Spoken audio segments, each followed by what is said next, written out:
Okay continue. तो प्यारे बच्चों यहाँ पे हम लोग चलते हैं और ये है हमारा चैप्टर रिप्रोडक्शन इन ऑर्गेनिज्म। बहुत ही सिंपल, बहुत ही नॉर्मल सा चैप्टर है। ओके, कोई बहुत बड़ा चैप्टर है नहीं। बेसिक चीजें इसमें हमें कंट्रोल पढ़नी है, बहुत सारी से। देखो, जो भी चीजें हम लोग इस चैप्टर में पढ़ेंगे वो डेफिनेटली जो बाकी दो चैप्टर हैं, sexual reproduction in flowering plants और आपका जो ह्यूमन रिप्रोडक्शन, रिप्रोडक्टिव हेल्थ, इसमें डेफिनेटली बेटा काम आने वाली। तो सादी चीज जो है बहुत नॉर्मल, वो क्या है, रिप्रोडक्शन क्या चीज होती है भाई, how we can define reproduction, इस इजी चैप्टर है ना। तो reproduction is a process in which an organism produces young ones sir similar to itself. ये सादा सा पॉइंट है, बोलिए। सर चैप्टर का नाम क्या है? रिप्रोडक्शन इन ऑर्गेनिज्म, साधा नाम एकदम, रिप्रोडक्शन इन ऑर्गेनिज्म, इस चैप्टर का नाम है। ठीक, तो इसमें देखो, जब भी हम लोग रिप्रोडक्शन, ये शादी से पॉइंट के बारे में सोचते हैं, तो तीन मेजर इवेंट हमारे दिमाग में आने चाहिए। पहली जो चीज होगी बेटा, जिसको हम लोग कहेंगे, है ना, फर्स्ट फैक्टर आएगा फर्टिलाइजेशन का। अब ये फर्टिलाइजेशन जो फैक्टर है, इसके पहले और उसके बाद में, है ना, मतलब देखो, मिडल चीज आएगी वो फर्टिलाइजेशन होगी, उसके पहले होगा बेटा, है ना, प्री फर्टिलाइजेशन चेंजेस, जिसको हम लोग बोल सकते हैं कि रिप्रोडक्टिव मैच्योरिटी आना, या है ना, जिसको हम लोग कहते हैं कि सेक्सुअल मैच्योरिटी डेवलप होना। ठीक, दूसरा जो होता है फर्टिलाइजेशन है, और तीसरा है पोस्ट फर्टिलाइजेशन चेंजेस। अभी पोस्ट फर्टिलाइजेशन चेंजेस का मतलब है कि बच्चों, जाइगोट बनेगा, जाइगोट से एम्ब्रियो बनेगा, एम्ब्रियो से बेटा, है ना, आगे चल करके फीटस डेवलप होगा।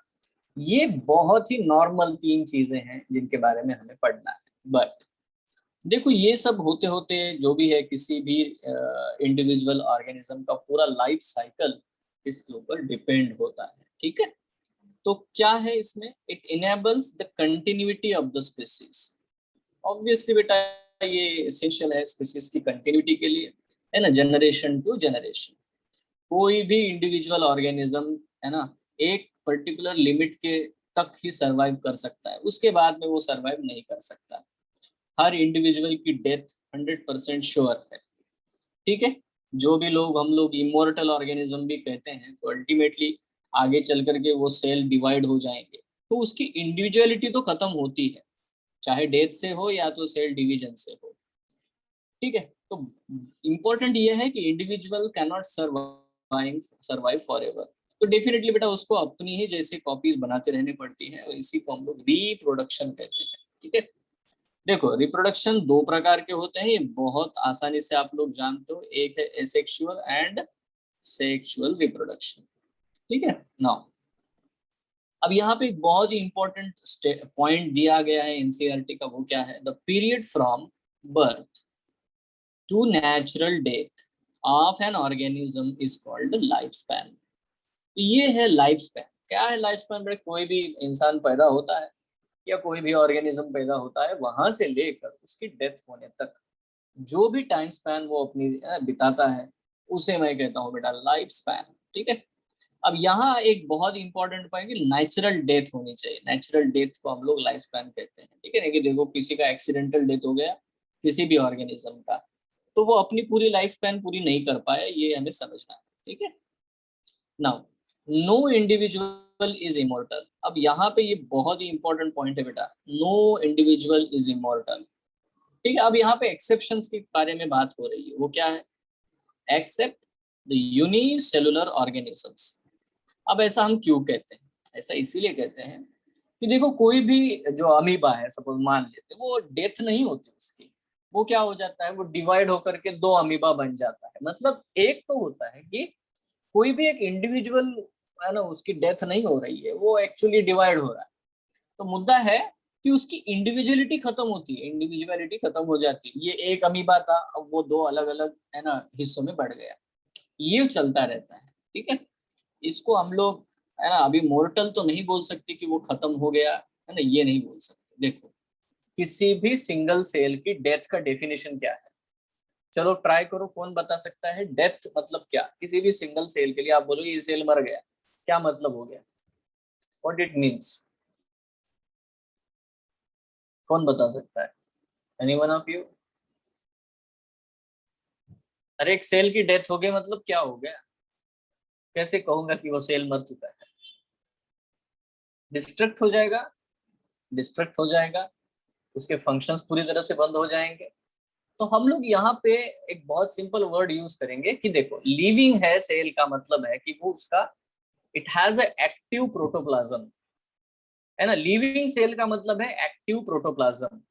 और अगर सेल की डेथ होती है तो उसका मतलब है कि उसका प्रोटोप्लाज्म, है ना, डीएक्टिवेट हो गया है, वो डिस्ट्रक्ट हो गया है, तभी मैं कहूंगा कि इसकी डेथ हुई है।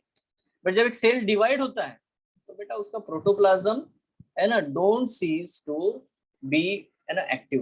तो बेटा वो हमेशा एक्टिव रहेगा, चाहे वो एक सेल में रहे चाहे दो सेल में रहे। ठीक है, तो सेल की डेथ, नेचुरल डेथ बड़ी ही मुश्किल से हो सकती है, खास करके यूनिसेलुलर ऑर्गेनिज्म में। Now will twelve about the something, जैसे कि आरबीसी के बारे में बात करते हैं। अब मेरे बॉडी में जो सिंगल आरबीसी है बच्चों, है ना, अब ये आरबीसी 120 डेज के बाद में खुद ब खुद बेटा डिसऑर्गेनाइज हो जाता है। इसका मतलब आरबीसी की डेथ हो सकती है, although it is a single cell. ठीक है, क्योंकि उसका खुद का इंडिविजुअल कोई एग्जिस्टेंस नहीं है।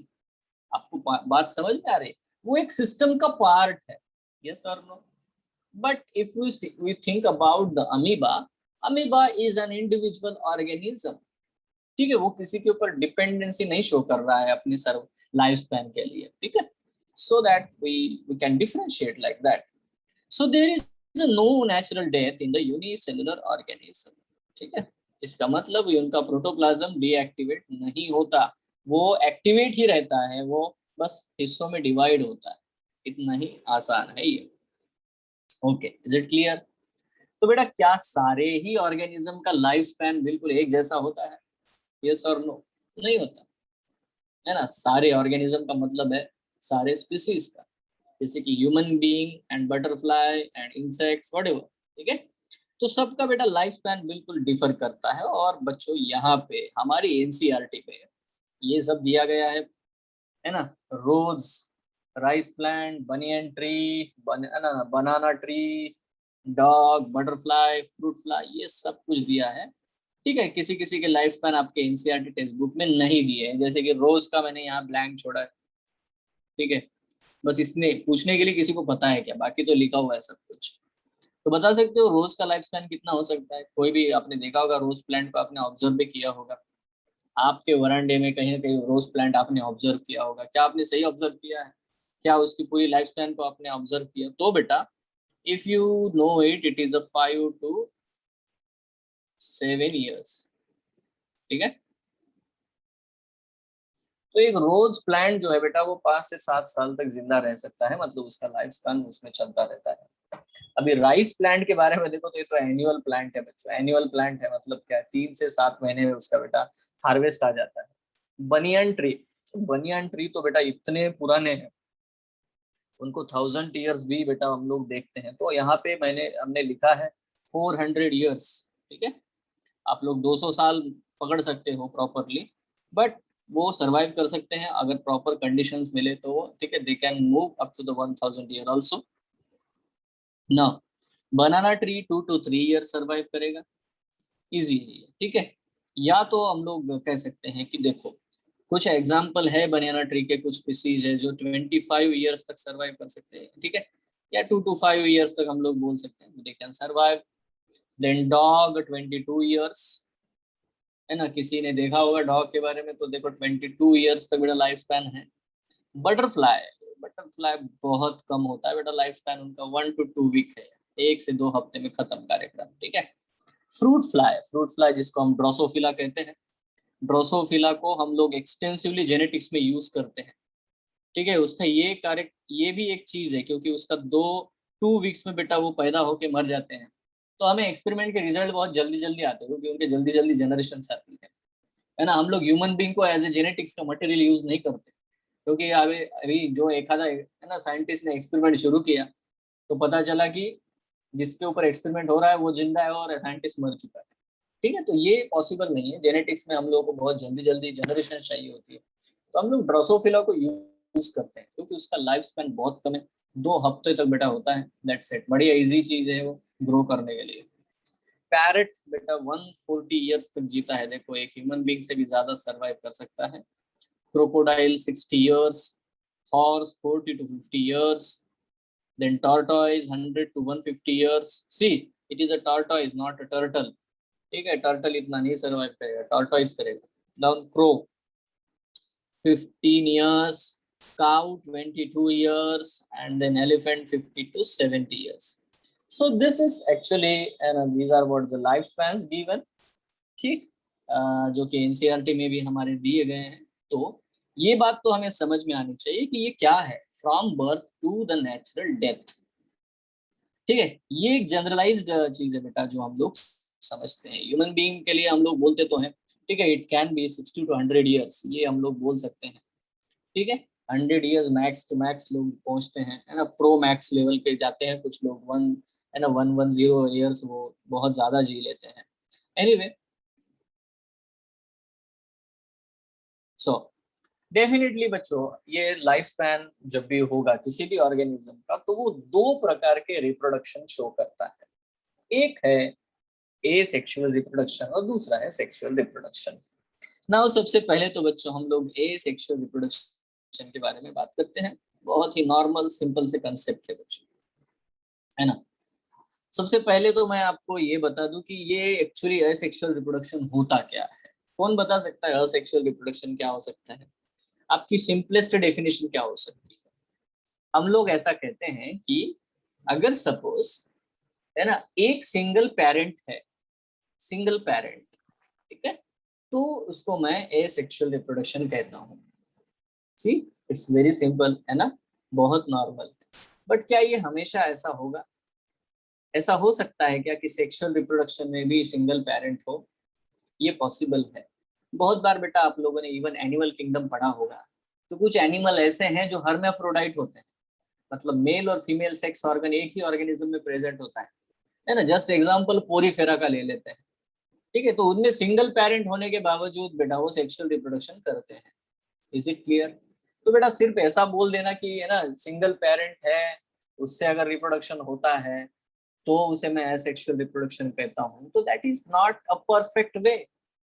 अरे क्लियर है, समझ रहे हो? ठीक है, तो okay, that is the one criteria, एक, है ना। तो it is the production of offsprings by a single parent, this is the one criteria. ये सब चीजें हमें सोचनी पड़ती है क्योंकि हमें कॉम्पिटिटिव एग्जाम देना है, तो हम लोग किसी एक स्टेटमेंट के ऊपर चिपके रहना सही नहीं है। ठीक है, इसके लिए एक्सेप्शन क्या है? Single parent. क्या sexually reproducing organism single parent से प्रोड्यूस हो सकते हैं? तो आंसर इज यस, है ना। क्या एग्जांपल दोगे? एनी हर्माफ्रोडाइट एनिमल, ठीक है। हर्माफ्रोडाइट मतलब है दोनों सेक्स ऑर्गन एक ही इंडिविजुअल में प्रेजेंट हो तो। So that is a simple thing that we have to understand. Okay, तो दूसरा पॉइंट क्या है? देखिए, it is seen in unicellular organism, simple plants and animals. तो कुछ एनिमल्स भी ये असेक्सुअल रिप्रोडक्शन शो करते हैं। ठीक है, और क्या पॉइंट हो सकता है? देखो, इसमें एक बहुत इंपॉर्टेंट पॉइंट है कि the offsprings are identical, identical to one another and their parent. तो वो पेरेंट के साथ बेटा बिल्कुल आइडेंटिकल होते हैं, और एक दूसरे को जो भी सिबलिंग्स होते हैं वो भी। हम लोग कहते हैं कि जो असेक्सुअल रिप्रोडक्शन से ऑर्गेनिजम्स के प्रोड्यूस होते हैं वो मॉर्फोलॉजिकली और जेनेटिकली सिमिलर होने चाहिए। ठीक है, और उनको हम लोग कहते हैं क्लोन। ठीक है, देखो मैं आपको यहाँ पे सिंपल वर्ड में सिंपल चीज बताता हूँ। देखो, ये एक ऑर्गेनिज्म है, ये एक ऑर्गेनिज्म है, ये एक ऑर्गेनिज्म है, ये एक ऑर्गेनिज्म, ये 4 है। ये चारों एक दूसरे के क्लोन है। अगर ये मैं वर्ड बोलता हूँ तो इसका मतलब है कि ये चारों मॉर्फोलॉजिकली और जेनेटिकली आइडेंटिकल है। ठीक है, देखो इस पॉपुलेशन को, आइडेंटिकल जेनेटिकली आइडेंटिकल लोगों के या इंडिविजुअल्स की पॉपुलेशन को हम लोग क्लोन कहते हैं। इतना क्लियर है? ठीक है, बट इंडिविजुअल को क्या कहते हैं? क्लोन के पॉपुलेशन में जो इंडिविजुअल होता है उसे हम लोग कहते हैं रैमेट। याद रखना, ठीक है, इसे हम लोग क्या कहते हैं? रैमेट। सर आप तो रिपीट कर सकते हो वो पार्ट? सिंपल, बहुत सिंपल है। देखो अगर मेरे पास 4 जेनेटिकली आइडेंटिकल इंडिविजुअल्स है, ठीक है, तो उस पूरे ग्रुप को मैं क्लोन कहता हूँ। ठीक है, एक पूरी टीम, उसको मैं क्लोन कहता हूँ। मैं बोलता हूँ टीम है, ये पूरी टीम है, दैट इज वो द क्लोन। ठीक है, अब मैं बोलूंगा टीम का ये खिलाड़ी है, ये खिलाड़ी है, ये खिलाड़ी, this is individual player, this is individual player. So team का इंडिविजुअल प्लेयर, ठीक है, ऐसा जब मैं वर्ड यूज करता हूँ, तो क्लोन का इंडिविजुअल जो होता है यूनिट, उसे रैमेट ये वर्ड हम लोग यूज करते हैं। कितने लोगों को समझ में आ गया भाई? इसमें थोड़ा सा हम लोग, यस एवरीवन क्लियर? यस दिख सर। रहा है कि आपको जो लिखा है वो दिख रहा है? Yes sir. Is it visible? बहुत बढ़िया, चलो सिंपल। चलो तो क्या ऑब्जेक्शन हो सकते हैं? ठीक है, मैं अगर ये कहूँ बेटा देखो, सेक्सुअल रिप्रोडक्शन से असेक्सुअल रिप्रोडक्शन वैरी कैसे करता है, डिफर कैसे करता है? डिफर ऐसे करता है कि सेक्सुअली रिप्रोड्यूसिंग ऑर्गेनिज्म जो होते हैं वो सारे के सारे क्या होते हैं बेटा? All of them are what? The not genetically identical, that means they show the variation, है ना? उनमें वेरिएशन होते हैं, सिबलिंग जो भी होंगे वो एग्जैक्टली एक जैसे बिल्कुल नहीं होते, तो जेनेटिकली और मॉर्फोलॉजी थोड़ा बहुत डिफरेंस उनमें होता है। तो बेटा उन इंडिविजुअल्स को हम लोग ऑफस्प्रिंग्स कहते हैं, रैमिट नहीं कहते। कभी ये वर्ड आपने सुना है offspring? Yes sir. Yes, may be you have heard about this. तो जो क्लोन से पैदा होते हैं उनको रैमिट कहते हैं। और क्लोन का जो ग्रुप में 4-5 भाई बहन है, सारे के सारे एक बिल्कुल एक जैसे दिख रहे हैं, ठीक है, रैमिट है ना, एक एक इंडिविजुअल है। और बेटा जो भी सेक्सुअल रिप्रोडक्शन से प्रोड्यूस होते हैं उनको हम लोग कहते हैं ऑफस्प्रिंग। ये ये साधा डिफरेंस है जो हमें पता होना चाहिए। Anyway it's not that much difficult, है ना? ओके, थोड़ा कलर बदल लेते हैं यार, शायद ये दिख नहीं रहा प्रॉपरली। ओके, ठीक है। तो देखो यहाँ पे ये वर्ड आ गया बच्चों, रैमिट, रैमिट, METE, ठीक है। ओके, तो आगे बढ़ते हैं।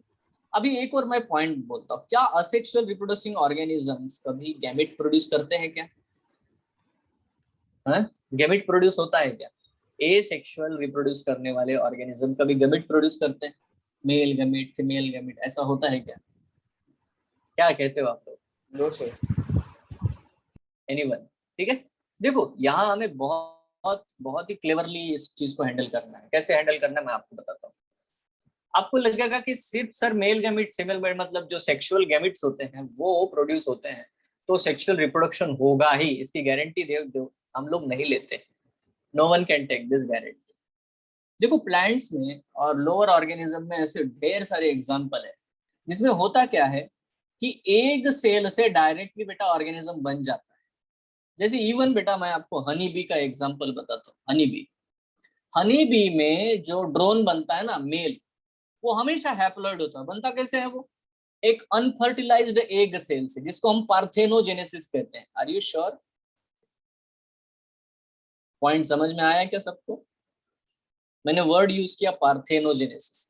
वेनेवर आई से द पार्थेनोजेनेसिस, तो बेटा ये तो कोई सेक्सुअल रिप्रोडक्शन हुआ नहीं, क्योंकि इसमें गैमिट तो बना है बट गैमिट का फ्यूजन नहीं हुआ। पार्थेनोजेनेसिस से जो ऑर्गेनिज्म प्रोड्यूस होता है वो ऑर्गेनिज्म एग्जैक्टली बेटा पेरेंट जैसा है, क्लोन जैसा है, क्योंकि उसमें है ना कुछ ज्यादा चेंजेस हुए नहीं है। तो है ना, if any organism produce by an unfertilized gamete, ठीक है, without union of the gamete, उसको भी हम एसेक्सुअल रिप्रोडक्शन ही कहते हैं। Are you sure? ठीक है, अब मैं फिर से क्वेश्चन पूछता हूँ बच्चों, एसेक्सुअल रिप्रोडक्शन में गैमेट बनता है क्या? आया ना?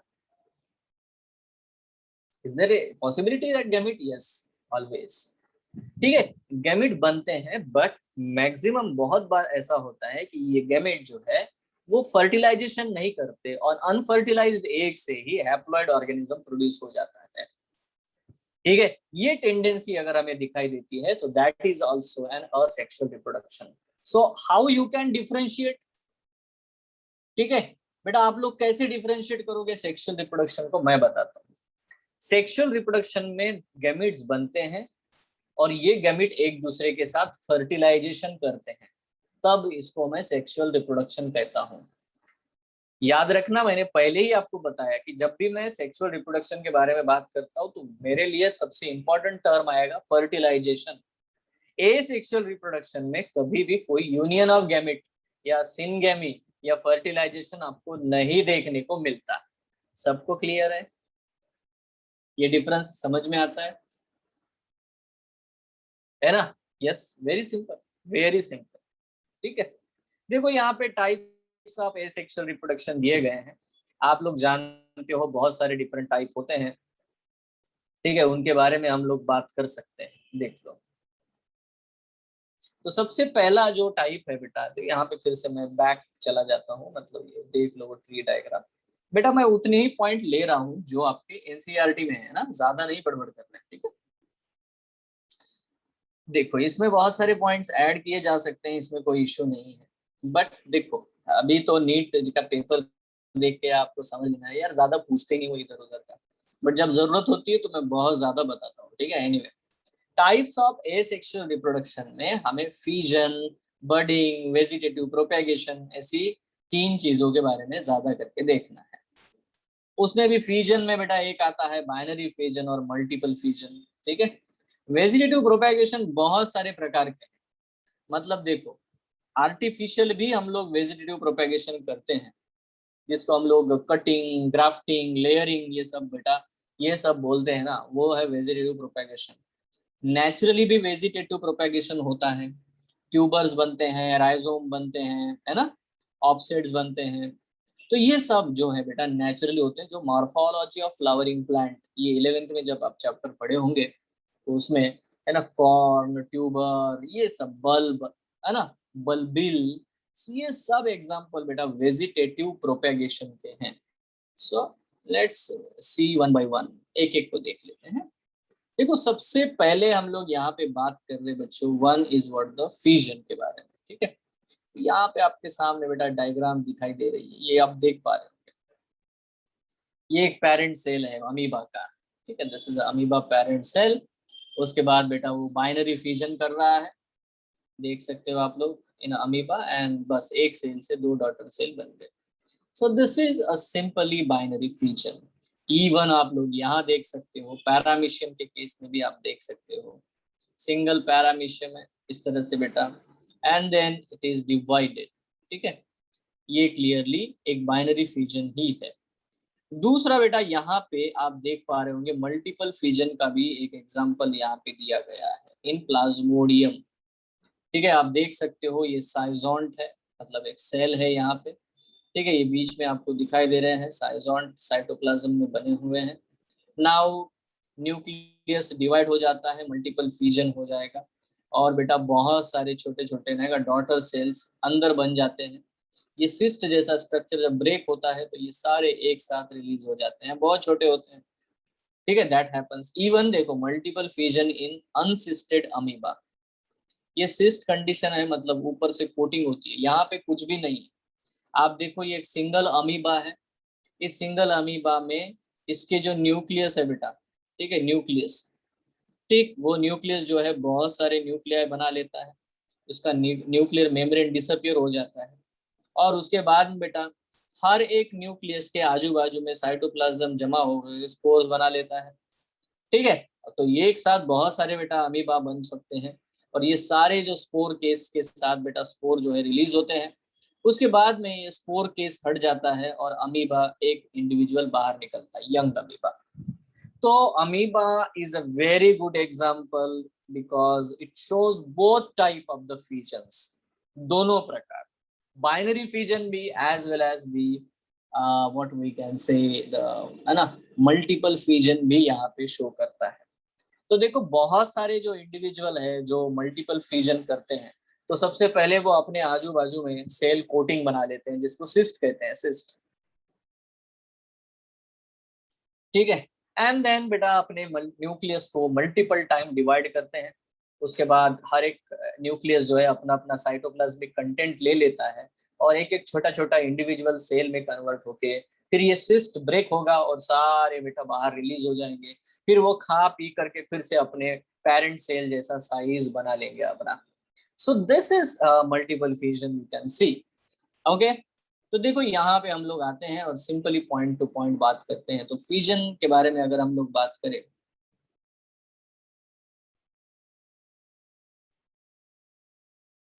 देखो in this the parent cell divides, cell division into two और मोर इंडिविजुअल्स, मतलब टू है तो बाइनरी, मोर है तो, है ना। एग्जाम्पल इसमें प्रोटिस्ट और मोनेरल्स जो होते हैं ये खास करके ऐसा सब कुछ दिखाते हैं। फ्यूजन दो प्रकार का है, एक बाइनरी फ्यूजन है, it is the division of parent cell into two individuals, easy, बहुत आसान है। नेक्स्ट एग्जाम्पल जैसे अमीबा, पैरामीशियम आपके सामने है। उसके बाद बेटा मल्टीपल फ्यूजन है, it is the division of parent cell into many individuals, एक साथ बहुत सारे, तो बहुत ज्यादा पॉपुलेशन ये बढ़ा सकते हैं। एग्जाम्पल प्लाज्मोडियम, प्लाज्मोडियम मतलब ये, है ना, मलेरियल जो, है ना, एजेंट है, कॉजिंग ऑर्गेनिज्म है प्लाज्मोडियम। एंड देन अमीबा, इसमें भी बेटा मल्टीपल फ्यूजन होता है। ठीक है, सो ये बहुत ही आसान और सिंपल थिंग है फ्यूजन। यस,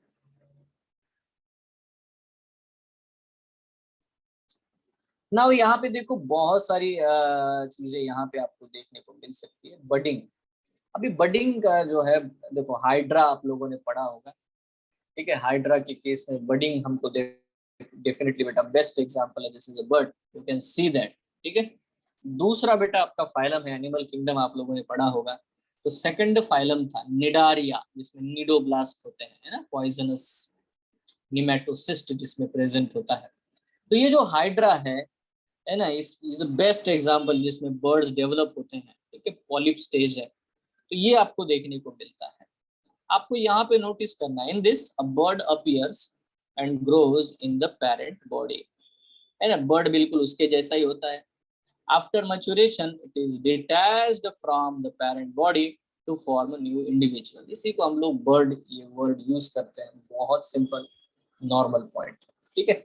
नाउ एग्जांपल जैसे कि हाइड्रा है, स्पॉन्ज, ठीक है, पोरीफेराज में होता है। ईस्ट, ईस्ट जो होते हैं बेटा, इसमें क्या होता है, देखो यहाँ पे एक बहुत सिंपल पॉइंट आप लोग सब नोटिस करना है। क्या नोटिस करना है, अगर ये सेल इक्वली डिवाइड होता, अच्छे से समझना है बेटा, अगर ये सेल इक्वली डिवाइड होता पेरेंट सेल से, तो मैं अब, तब मैं उसको, है ना, बडिंग नहीं कहता था। बट अगर आप कभी भी ईस्ट सेल को डिवाइड होते हुए देखोगे ना, तो एक छोटा सेल बनता है और एक पेरेंट सेल के जैसा बड़ा सेल बन जाता है। आपको समझ में आ रहा है, ठीक है। तो जो छोटा सेल बनता है ना साइज में, वो बर्ड है, और जो बड़ा सेल बनता है उसको हम लोग बोलते हैं कि, है ना, क्या बोलते हैं, पेरेंटल सेल, ऐसा वर्ड उसको हम लोग यूज करते हैं। सो यहाँ पे अनइक्वल डिवीजन होता है सही मायने में, अगर आपको दिख रहा है तो। But east is showing the example of budding in an unicellular organism. याद रखना, ये यहाँ पे क्या हो रहा है बच्चों, budding in the unicellular organism, unicellular organism में बडिंग होता है। परफेक्ट, कोई प्रॉब्लम है। बट बेटा हाइड्रा में क्या हो रहा है, hydra is a multi cellular organism. तो है ना, हाइड्रा में जो बर्ड डेवलप होता है वो मल्टी सेलुलर है। डिफरेंस समझ में आया क्या। ईस्ट का, है ना, जो बर्डिंग है वो कैसा है बच्चों, बोलो तो, यूनिसेलुलर बर्ड है वो, और वो अनइक्वल डिवीजन से बन रहा है, ठीक है। तो बच्चों यहाँ पे बिल्कुल अच्छे से नोटिस करने का है, क्या नोटिस करना है,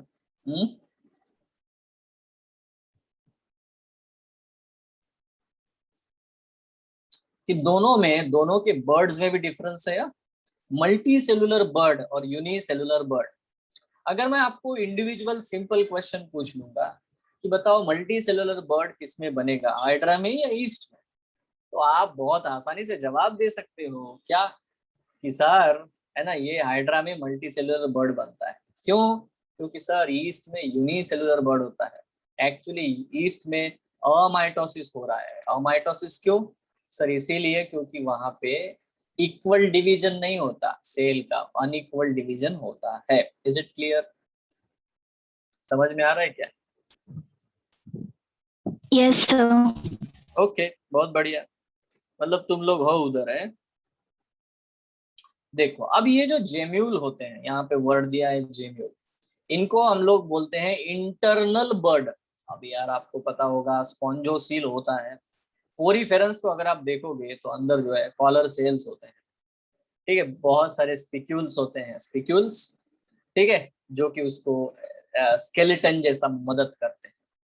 तो ये जो जेम्यूल्स होते हैं इनको हम लोग इंटरनल बर्ड बोलते हैं। अभी देखो हाइड्रा का बर्ड एक्सटर्नल बर्ड होता है, बाहर से दिखता है, बट जो आपको ये जो पोरीफेरेंस होते हैं उनको इंटरनल बर्ड बनता है, ठीक है। अब इसमें बहुत सारे सेल्स होते हैं, ये भी मल्टी सेलुलर बर्ड है, ठीक है। और देखो ये फेवरेबल कंडीशन में डेवलप होगा, इसके ऊपर टफ कोटिंग होता है, ये खास बात है। हाइड्रा में वैसा नहीं, हाइड्रा का जो बर्ड है वो हाइड्रा जैसा ही बनता है, बट जो जेम्यूल्स होते हैं वो इनकी खासियत ये है कि ये हैबिट इनके ऊपर जो है ना, यहाँ पे ये जो आपको दिखाई दे रहा है, ये तो देखो ये मल्टी सेलुलर चीज आपको दिखाई दे रही है, अंदर है, ठीक है, if you can see it. So if you see this one, ये जो चीज आपको दिखाई दे रही है ये मल्टी सेलुलर टिश्यू है बेटा, जो इनसाइड है, ठीक है। बट इसके ऊपर आप देख सकते हो जहाँ पे स्पिक्यूल्स भी होते हैं, स्पिक्यूल्स आपको दिखाई दे रहे हैं, ये वाले स्पिक्यूल्स है, ठीक है। तो ये स्पिक्यूल्स वाला जो बेटा डेफिनेटली इसके ऊपर एक टफ कोट होता है, ठीक है। और ये डेफिनेटली बेटा इनको हम लोग, ये जितने भी सेल्स है ना, अंदर के सेल्स को हम लोग एम्ब्रियोनिक सेल कहते हैं। अगर आपके पास एनसीईआरटी है तो उसमें ये डायग्राम दिया गया है, उसमें आप लिख सकते हो। जो इंटरनल सेल्स है उनको हम लोग एम्ब्रियोनिक सेल कहते हैं। और ये जो बेटा this is a tough coating, मतलब आपको ये समझना है कि yes it is a coating जिसमें स्पिक्यूल्स होते हैं, ठीक। और ये हमेशा खास करके बेटा फेवरेबल कंडीशन में ही रिलीज होते हैं। फेवरेबल कंडीशन मतलब कंडीशन अगर सही है तो बेटा ये जेम्यूल्स जो है वो रिलीज होते हैं, ठीक है। So that's it, that is about what the. देखो एक बात हमेशा ये भी याद रखना, अगर ज्यादा कुछ क्वेश्चन आए तो होता है, देखो स्पॉन्जेस के बारे में अगर आपको याद होगा, इफ यू रिमेम्बर स्पॉन्जेस के बारे में अगर आपको याद होगा, तो स्पॉन्जेस फ्रेश वाटर में भी पाए जाते हैं और मरीन वाटर में भी पाए जाते हैं, ठीक है। But one thing you have to understand that कि ये जो जेम्यूल्स बनते हैं ना, ये खास करके बेटा फ्रेश वाटर स्पॉन्जेस में ही बनते हैं, ये बात आप नोट करके रखो, ठीक है। अगर आपको आएगा क्वेश्चन, क्योंकि देखो जेम्यूल्स उन्होंने दिया है, डायग्राम लिया है, तो इससे रिलेटेड क्वेश्चंस नीट पूछ सकता है। तो जेम्यूल्स मरीन वाटर वाले स्पॉन्जेस नहीं, तो फ्रेश वाटर वाले स्पॉन्जेस मोस्टली बेटा प्रिफर करते हैं, बनाते हैं। Is it clear? पक्का कोई कंफ्यूजन तो नहीं है? आपने नोट किया? आपके पास एनसीईआरटी है? देखो कुछ छोटे छोटे मुद्दे हैं जिनको हमें एक्चुअली जब भी एलिमिनेशन करना होता है उसके हिसाब से हमें मालूम होना चाहिए, ठीक है। तो डेफिनेटली स्पिक्यूल्स प्रेजेंट है, ये भी हमें पता हो रहा है, ठीक है। तो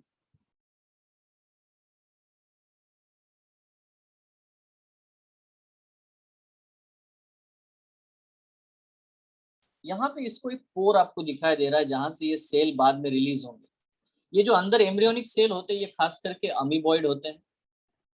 these are the amoeboid cells which are present inside, ठीक है। और यहाँ जहां से रिलीज होते हैं इसको हम लोग माइक्रोपाइल कहते हैं, जैसे हम लोग सीड में माइक्रोपाइल ये वर्ड यूज करते हैं, बिल्कुल। तो यहाँ पे अगर आप डायग्राम देख पा रहे होंगे तो यहाँ डेफिनेटली बेटा डायरेक्ट आपको दिखाई देता है सिंपली, है ना, यू कैन सी दिस।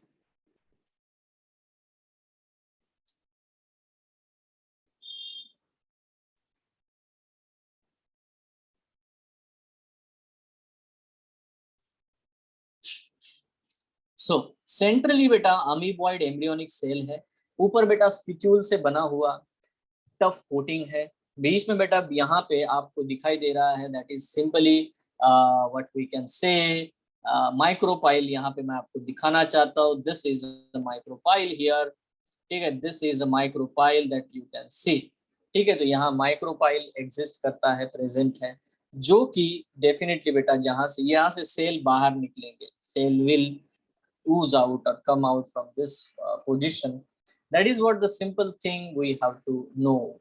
ठीक है, बाकी तो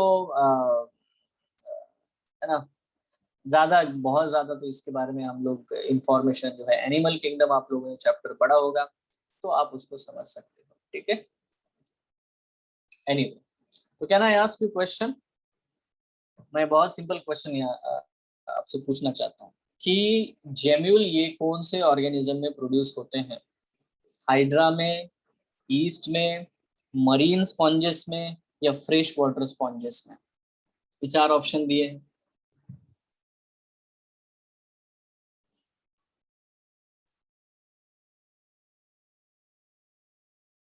आर यू देयर? सिंपल है बेटा, अभी मैंने पूछा है, अभी जो बताया उसी के ऊपर क्वेश्चन है. ऐसे ही क्वेश्चन नीट में आते हैं, है ना. आपको बस यही तो करना है, आपको बस क्वेश्चन बोलने हैं. तो बताओ बेटा क्या हो सकता है आंसर? बहुत नॉर्मल क्वेश्चन है. आप अगर आपके पास एनसीईआरटी तो उसके बिल्कुल बाजू में आपको 100% गारंटी के साथ, अच्छा sir I know that, okay, fresh water जो स्पॉन्जेस होते हैं वही जेम्यूल प्रोड्यूस करते हैं. Is it clear? यस और no? Yes sir. Yes sir. Okay, बहुत बढ़िया. तो प्यारे बच्चों, ये हो गया आपके बर्डिंग के बारे में. ये चारों अलग अलग प्रकार के बर्ड है. क्या डिफरेंसेस है? ईस्ट का बर्ड यूनिसेलुलर है, ठीक है. उसके बाद हाइड्रा का बर्ड जो है बेटा वो not that much protected and it is external bud. But gemmules are the internal bud. Coated embryonic cells are present, amoeboid embryonic cells are present only in the fresh water sponges. It is a seen. ठीक है. Now see, there is a one thing you all have to understand. अगर आप लोगों ने hydra के बारे में पढ़ा होगा तो हाइड्रा ओनली पॉलिप स्टेज में ही होता है. पॉलिप, मेडुसा, ये शायद आपने फॉर्म पढ़े होंगे. ठीक है, पॉलिप और मेडुसा, ये एनिमल किंगडम का चैप्टर का है बेटा, जो बहुत पुराना है. 11th स्टैंडर्ड में आप लोगों ने पढ़ा होगा. सो पॉलिप और मेडुसा, इस तरह से 2 स्टेजेस आते हैं. तो पॉलिप हमेशा, है ना, एसेक्सुअल रिप्रोडक्शन करता है और मेडुसा ये स्टेज लाता है. मेडुसा जो है बेटा सेक्सुअल रिप्रोडक्शन करके पॉलिप स्टेज में कन्वर्ट हो जाता है. उसको हम मेटाजेनेसिस कहते हैं. इस प्रोसेस को हम लोग क्या कहते हैं? मेटाजेनेसिस, है ना. एसेक्सुअल स्टेज से सेक्सुअल, फिर सेक्सुअल से असेक्सुअल, ऐसा जिसमें होता है उसको मेटाजेनेसिस कहते हैं. तो ये चीज आपको हाइड्रा में नहीं देखने को मिलती, बिकॉज सारे हाइड्रा पॉलिप स्टेज में ही होते हैं और ज्यादा करके वो बर्डिंग से ही रिप्रोड्यूस करते हैं. वो है ना, वो सेक्सुअल रिप्रोडक्शन नहीं शो करते हैं. Is it clear? ठीक है. मेटाजेनेसिस का अगर आपको याद होगा शायद एग्जाम्पल तो ये था बेटा ओबेलिया नाम का. ठीक है, अब ये इसीलिए बता रहा हूँ क्योंकि ये सब पढ़ते वक्त आपको याद आना चाहिए. ठीक है, जब तक आपको ये याद आएगा तब तक उतना अच्छा होता है बेटा. ठीक है, सो लेट्स मूव अहेड.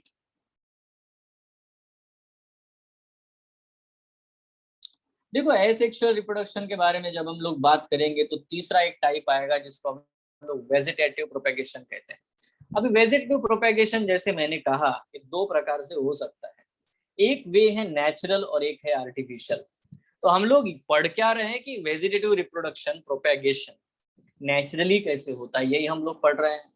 मतलब रिप्रोडक्शन इन ऑर्गेनिजम्स कैसे होता है, हम कैसे करते हैं, नहीं है, एप्लीकेशन नहीं है, ये क्लासिकल बायोलॉजी है.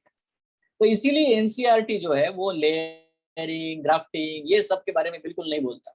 वो डायरेक्ट बोलता है नेचुरली क्या होता है उतना पढ़ो ना, ऐसा उसका कहना है. ठीक है, इंस्टीट्यूट वाले पढ़ा देते हैं सब कुछ, ये भी पढ़ लो, वो भी पढ़ लो, दुनिया भर का ग्राफ्टिंग पढ़ लो, क्राफ्टिंग पढ़ लो, लेयरिंग के 4-5 टाइप पढ़ा देंगे, जैसे कि कल खेती करने वाला ये बच्चा निकल करके. ठीक है, okay, let's see vegetative propagation में क्या चीज दिया गया है. देखो बहुत आसान है यार. ये बोल रहा है it is the production of the offspring from the vegetative propagule. अब ये प्रोपेग्यूल जो वर्ड होता है ना, देखो प्रोपेगेट करना मतलब अपनी जनरेशन को आगे बढ़ाना, यही सिंपल है. प्रोपेग्यूल ये एक टर्मिनोलॉजी है. इवन बेटा सीड जो प्रोड्यूस होता है तो मैं उसको सेक्सुअल प्रोपेग्यूल कहता हूँ. क्या कहता हूँ सीड को मैं? Seed is a sexual propagule. Why? Because it is also propagating the generation. आने वाली जनरेशन को प्रोपेगेट कर रहा है, वो कंटिन्यूटी में है ना ये कर रहा है. There is another word that is called the perennation. Perennation एक अलग शब्द है, प्रोपेगेशन से different. Can anyone tell me the difference? Perennation.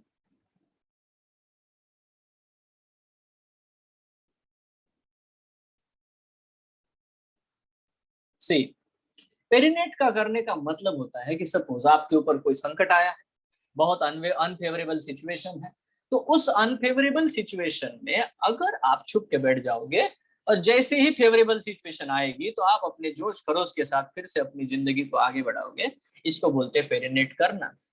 तो प्लांट्स बहुत बार एसेक्सुअल रिप्रोडक्शन से, जो एक्चुअली वेजिटेटिव प्रोपेग्यूल्स हैं, उससे पेरिनेशन शो करते हैं. क्लियर है क्या? क्लियर है? पेरिनेशन क्या होता है ना? पासिंग द अनफेवरेबल कंडीशन, ठीक है, until it gets a favorable condition to grow, to reproduce. इसको हम लोग पेरिनेशन मानते हैं, अपनी स्पीसीज को कंटिन्यू करके बचा के रखना. ठीक है, तो ये देखिए वेजिटेटिव प्रोपेगुल्स इसमें बहुत ज्यादा मदद करते हैं पेरिनेशन में. ठीक है, प्रोपेगेशन मतलब अपनी कंटिन्यूटी रखना नॉर्मल, ठीक है, किसी भी वेजिटेटिव पार्ट से. ओके, अब बेटा यहाँ पे एक बड़ा ही इंपॉर्टेंट मुद्दा है. वो क्या है कि क्या वेजिटेटिव प्रोपेगेशन हमेशा असेक्सुअल रिप्रोडक्शन होता है क्या? ठीक है, वेजिटेटिव प्रोपेगेशन ही असेक्सुअल रिप्रोडक्शन होता है क्या? कि असेक्सुअल रिप्रोडक्शन और वेजिटेटिव प्रोपेगेशन दो अलग अलग चीजें हैं. तो देखो, कुछ लोग ये मानते हैं कि वेजिटेटिव प्रोपेगेशन और असेक्सुअल रिप्रोडक्शन, इसमें थोड़ा सा फर्क है. अगर कोई फर्क डिफरेंस पूछे तो बोलना है, नहीं तो बाकी सेम है. ठीक है, अच्छा क्या डिफरेंस है? देखो मैं बताता हूँ. मान लेते हैं बेटा कि किसी भी एक प्लांट को अगर हम लोग पढ़ते हैं तो उसके पास लीफ है, तो उसका वो वेजिटेटिव पार्ट है. उसका स्टेम उसका वेजिटेटिव पार्ट है. उसका रूट वेजिटेटिव पार्ट है. लीव्स वेजिटेटिव पार्ट है. फ्लावर्स रिप्रोडक्टिव पार्ट है. आपको समझ में आ रही बात?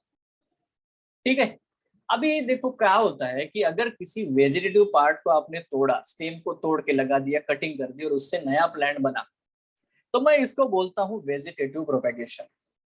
ठीक है, the part actually is not made for the reproduction. वो रिप्रोडक्शन के लिए थोड़ी बना था, उसमें कोई बदलाव हुए का कोई चेंज नहीं हुआ. हाँ, उसको काट के लगा दिया तो उससे नया प्लांट जरूर बन गया, बट उसमें उसने कोई चेंजेस नहीं बताए, उसने कोई स्पेशल स्ट्रक्चर नहीं बनाया, ये स्ट्रक्चर में बनाऊंगा इसका रिप्रोडक्शन होगा, ऐसा कुछ नहीं है. Stem remain as a stem. उसको कुछ चेंज करते हुए देखा क्या आपने? नहीं. देखो, असेक्सुअल रिप्रोडक्शन में बर्ड बन रहा है, बडिंग होता है, होता है नहीं होता है? ठीक है, ट्यूबर बन रहा है, कोई पर्टिकुलर एक स्ट्रक्चर बना लेता है वो. ठीक है, उस स्ट्रक्चर का इंपॉर्टेंस ये है कि या उसको प्रोपेगेट करना है, तो उसको मैं प्रोपेग्यूल, अगर वो बिना फर्टिलाइजेशन के प्रोपेग्यूल बना लेता है, प्रॉपर प्रोपेग्यूल बनाता है, कोई एक पर्टिकुलर है ना कंपोनेंट ऐसा बनाता है जिससे उसको रिप्रोडक्शन ही करना है, तो उसे मैं सही मायने में एसेक्सुअल रिप्रोडक्शन कहता हूँ.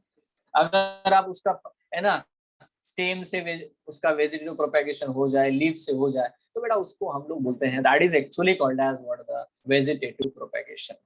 ठीक है, तो ये डिफर करने की बात हो गई. अगर आपको क्लिक हुआ है तो बहुत ही अच्छी बात है, नहीं हुआ है तो बहुत ही बढ़िया बात है, क्योंकि हमारी एनसीईआरटी एसेक्सुअल रिप्रोडक्शन में ही वेजिटेटिव प्रोपेगेशन हमें पढ़ा रही है. यस और नो? है कि नहीं? सर है ना? आप एक और बार Yes, वो sir. रिपीट कर सकते हैं डिफरेंस? बिल्कुल सिंपल डिफरेंस है, सिंपल डिफरेंस है. मैं एग्जांपल के साथ बताता हूँ आपको. ठीक है, देखो यहाँ पे एग्जांपल है, जैसे कि कोई एक प्लांट उठाया, उसका स्टेम लिया और वो स्टेम मैंने जमीन में लगा दिया. ठीक है, और वो स्टेम से डायरेक्टली बेटा नया प्लांट बना. अब ये क्या है? उसके वेजिटेटिव पार्ट ने है ना आगे बेटा उसकी कंटिन्यूटी कर दी, तो ये सही मायने में वेजिटेटिव प्रोपेगेशन है, क्योंकि वहां पे कोई भी रिप्रोडक्शन के लिए पर्टिकुलर स्ट्रक्चर नहीं बनाया गया. ये पार्ट है भैया, ट्यूबर बना दिया, कॉर्न बना दिया, बल्ब बना दिया, बल्बिल बनाया, ऐसा कुछ नहीं हुआ, ऐसा कुछ भी नहीं बना. डायरेक्ट स्टेम से हो गया, डायरेक्ट रूट से हो रहा है. सो ऐसे कंडीशन को मैं सही में वेजिटेटिव प्रोपेगेशन कहता हूँ. एसेक्सुअल रिप्रोडक्शन तब वर्ड आता है जब है ना वो रिप्रोडक्शन करने के लिए कोई स्ट्रक्चर बना दे. जैसे कि हाइड्रा ने बर्ड बनाया, ये बर्ड उसने रिप्रोडक्शन के लिए ही बनाया है, वो टूटेगा तो उससे बेटा बर्ड जो है नया हाइड्रा बनेगा। Are you sure? ठीक है, हाइड्रा का टेंटेकल तोड़ दिया मैंने, टेंटेकल, तो टेंटेकल से कुछ नहीं बनने वाला। हाइड्रा का टेंटेकल तोड़ के बोला कि चलो इससे नया हाइड्रा बन जा, तो नहीं बनता यार। अगर ऐसा होता तो मैं उसे वेजिटेटिव प्रोपेगेशन कहता। कितने क्लियर है? कितना क्लियर है? समझ रहे हो ना? ठीक है, Yes, तो आप sir. किसी भी पार्ट को तोड़ के उसका नया प्लांट बना दो, मतलब वेजिटेटिव पार्ट से डायरेक्ट अगर सही में नया प्लांट बन रहा है, ये चीज बेटा इसको हम लोग कहते हैं। तो अगर डिफर करना है तो होता है, डिफरेंशिएशन पे आ जाए तो सर है डिफरेंस है। जैसे मैं आपसे पूछता हूँ, देखो, हाँ, सेल मेम्ब्रेन और प्लाज्मा मेम्ब्रेन क्या फर्क है? आप बोलोगे सर सेम ही है ना, सेल मेम्ब्रेन प्लाज्मा, उसमें क्या फर्क है? Yes anyone? कोई डिफरेंस है बेटा अलग, मतलब ऐसे ही मजा है ना, मजाक मजाक में डिफरेंस बना रहे क्या? Is there any difference between cell membrane and plasma membrane? तो yes, there is a difference. मैं बताता हूँ। देखो, जब भी आप किसी सेल के पढ़ते हो ना, सेल को पढ़ोगे ना, तो उसमें अंदर ऑर्गेनल होते हैं ना, ऑर्गेनल के ऊपर भी मेम्ब्रेन होता है। मतलब जो प्रोटोप्लाज्म में जो ऑर्गेनल्स है उनके ऊपर भी जो मेम्ब्रेन बना है वो भी फॉस्फोलिपिड बाइलेयर से बना हुआ है। ठीक है, तो सेल में जहां पे भी मेम्ब्रेन हो, चाहे सेल के ऊपर, चाहे बेटा मेम्ब्रेन न्यूक्लियस का हो, चाहे माइटोकॉन्ड्रिया का हो, किसी का भी, ठीक है, ये सब प्लाज्मा मेम्ब्रेन कहलाते हैं। बट सेल मेम्ब्रेन क्या होता है? The membrane, the plasma membrane which is only present on the cell is called as the cell membrane. आपको समझ में आया क्या? Yes. माइटोकॉन्ड्रिया Yes, के sir. ऊपर जो मेम्ब्रेन है वो सेल मेम्ब्रेन नहीं है मेरे दोस्तों, वो सेल मेम्ब्रेन नहीं है भाई, वो तो माइटोकॉन्ड्रिया का मेम्ब्रेन है। तो प्रोटोप्लाज्मिक स्ट्रक्चर्स के ऊपर जो मेम्ब्रेन प्रेजेंट है बेटा, वो प्लाज्मा मेम्ब्रेन होता है। Although chemically it is the same. Yes, थोड़े बहुत रिसेप्टर्स में डिफरेंस होता है, बट डेफिनेटली बेटा फॉस्फोलिपिड बाइलेयर का स्ट्रक्चर है। तो जब तक आप डिफरेंशिएट करने पे, है ना, मतलब हो गया कि मुझे करना ही है डिफरेंशिएट, तो हो जा सकता है। सो मैं इतना ही चाहता हूं कि आपके कंसेप्ट बहुत साफ और क्लियर हो, क्योंकि है ना, यहाँ पे ऑब्जेक्टिव टाइप क्वेश्चंस है, तो उसमें थोड़ा थोड़ा डिफरेंस होता है दो ऑप्शंस में, तो उसमें आंसर देना हमें आना चाहिए, बस that is only the thing. ठीक है, इतना क्रिटिकल अगर आपको थोड़ा थोड़ा पता है तो अच्छी बात है। चलो, तो ये बेटा पॉइंट हो गया यार। अभी देखो एग्जाम्पल क्या है। एग्जाम्पल तो मॉर्फोलॉजी ऑफ फ्लावरिंग प्लांट पूरा चैप्टर उठा दो। ठीक है, birds eyes of the potato tuber, okay, yeah, that is a very good example. Rhizomes of the banana and ginger. now ये बहुत इंपॉर्टेंट है आप, तो यहाँ पे सीधा लिख रहा है राइजोम है किसमें, बनाना में और जिंजर में। ठीक है, नेक्स्ट देखो, birds and rhizomes arise from the nodes of the modified stems. So the nodes come in contact with the damp soil or water and produce roots and new plants. देखो यहाँ पे simply आप लोग जानते हो, चाहे tuber ले लो, चाहे कॉर्म ले लो, ये सब जो है बेटा, सारे के सारे जितने भी पार्ट है, ठीक है, वो किसी न किसी बर्ड से डेवलप होते हैं। मतलब उसके ऊपर जो है ना बर्ड होते हैं, या तो एक्सिलरी बर्ड होंगे या तो टर्मिनल बर्ड होंगे, बर्ड मस्ट बी देयर। ठीक है, तो जब भी वहां पे देखो, अगर हमने राइजोम भी कहा तो entire rhizome is not acting like that. Okay, rhizome में जो नोड्स प्रेजेंट है, अगर मैं इस डायग्राम को है ना इनलार्ज करता हूँ, तो ये राइजोम है, ये नोड है बेटा। जो भी लाइन दिखा दे रहे आप जिंजर खरीद के लाओ यार, इसके ऊपर ऐसे ऐसे आप दिखेगा, तो यहाँ से रूट निकल रहा है नोड से, है ना। बट यू नो, नोड जहां से निकल रहा है वहां पे स्केली लीव्स भी होते हैं। ठीक है, स्केली लीव्स भी निकलते हैं, और डेफिनेटली ये जो स्केली लीव्स निकलते हैं, ठीक है, वो या तो वो एडवेंटिशियस बर्ड होते हैं, एक्सिलरी बर्ड होते हैं, या तो बेटा टर्मिनल बर्ड होते हैं। मतलब उनमें छोटे छोटे लीफ लाइक प्रोजेक्शंस आपको देखने को मिलते हैं। जब भी हम ट्यूबर के आय के बारे में, मतलब पोटैटो आय के बारे में बात करेंगे, तो बेटा हमेशा याद रखना कि ट्यूबर में कभी भी एडवेंटिशियस रूट मौजूद नहीं होता। आई अगेन रिपीट, अगर आपको नहीं समझा होगा फिर से, ट्यूबर का जो भी आय होता है उसमें कभी भी एडवेंटिशियस रूट नहीं होता। दिख रहा है क्या आपको? आपको है ना जिंजर दिया है बाजू में, उसमें एडवेंटिशियस रूट निकाले बहुत सारे, बट बेटा इधर है क्या? ठीक है, उसमें बस बेटा एक्सिलरी वर्ड होते हैं, इनमें एक्सिलरी वर्ड होते हैं, यहाँ पे एक्सिलरी वर्ड है, यहाँ एक्सिलरी वर्ड है, यहाँ एक्सिलरी वर्ड है, that is only eye is there. ठीक है, but they do not have the adventitious root, याद रखना। ठीक है, देखो कॉर्न आप पढ़ोगे, राइजोम पढ़ोगे, ट्यूबर है ना, बल्ब पढ़ोगे, बल्ब में एडवेंटिशियस रूट होता है, कॉर्न में एडवेंटिशियस रूट होता है, राइजोम में एडवेंटिशियस रूट होता है, ये सब अंडरग्राउंड स्ट्रक्चर्स है। But tuber is also an underground structure, underground modified stem, but it never have the adventitious root. ये मॉर्फोलॉजी का क्वेश्चन है। ठीक है, मॉर्फोलॉजी ऑफ फ्लावरिंग प्लांट को थोड़ा थोड़ा सब रिवाइज हो रहा है ना, अच्छी बात है ना। देन एडवेंटिशियस बर्ड्स डेवलप होते हैं लीव्स के ऊपर, जैसे for example Bryophyllum is a best example, जिसके लीव्स के ऊपर एडवेंटिशियस बर्ड्स डेवलप होते हैं। देखो ये जो बर्ड है इनको हम लोग फोलियर बर्ड कहते हैं। फोलियर का मतलब बेटा लीफ के ऊपर डेवलप होने वाले, दैट्स सिंपल। ठीक है, this type of the bud are called as what, the foliar bud. ये तो अगेव प्लांट का बेटा बल्बिल है, अगेव जो होता है उसमें बल्बिल डेवलप होता है। देखो है ना, कुछ स्टेम मॉडिफाई होते हैं जो कि वीक होते हैं, है ना, वीक।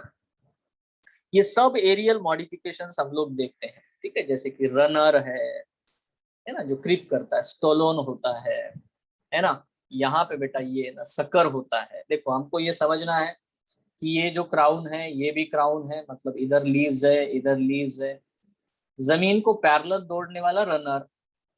ठीक है, जमीन से थोड़ा ऊपर उठा और फिर नीचे झुक गया, फिर कॉर्न आ गया, तो बेटा ये हो जाता है स्टोलोन। ठीक है, और अगर बेटा ये जमीन के अंदर घुसा और फिर बाहर निकाल करके क्राउन बनाएगा तो उसको बोलते बेटा सकर। ठीक है, या अगर ये वाटर के ऊपर हाइड्रोफाइट प्लांट्स में जो होते हैं ना, उनको बोलते हैं ऑफसेट। ये बस रिवीजन है, मॉर्फोलॉजी में आप लोगों ने पढ़ा होगा। But what are the things, simple things क्या है बेटा, यहाँ पे अगर हम लोग देखें तो A is eye of potato, B is rhizome of ginger, C is bulbil of the agave plant, है ना, D is the leaf buds of the bryophyllum, and offset of the water hyacinth. ठीक है, water हाइसिन जो है Eichhornia, जिसको मतलब Eichhornia क्रासिपस, इसके case में जो वाटर हाइसिंथ है, these are the examples given।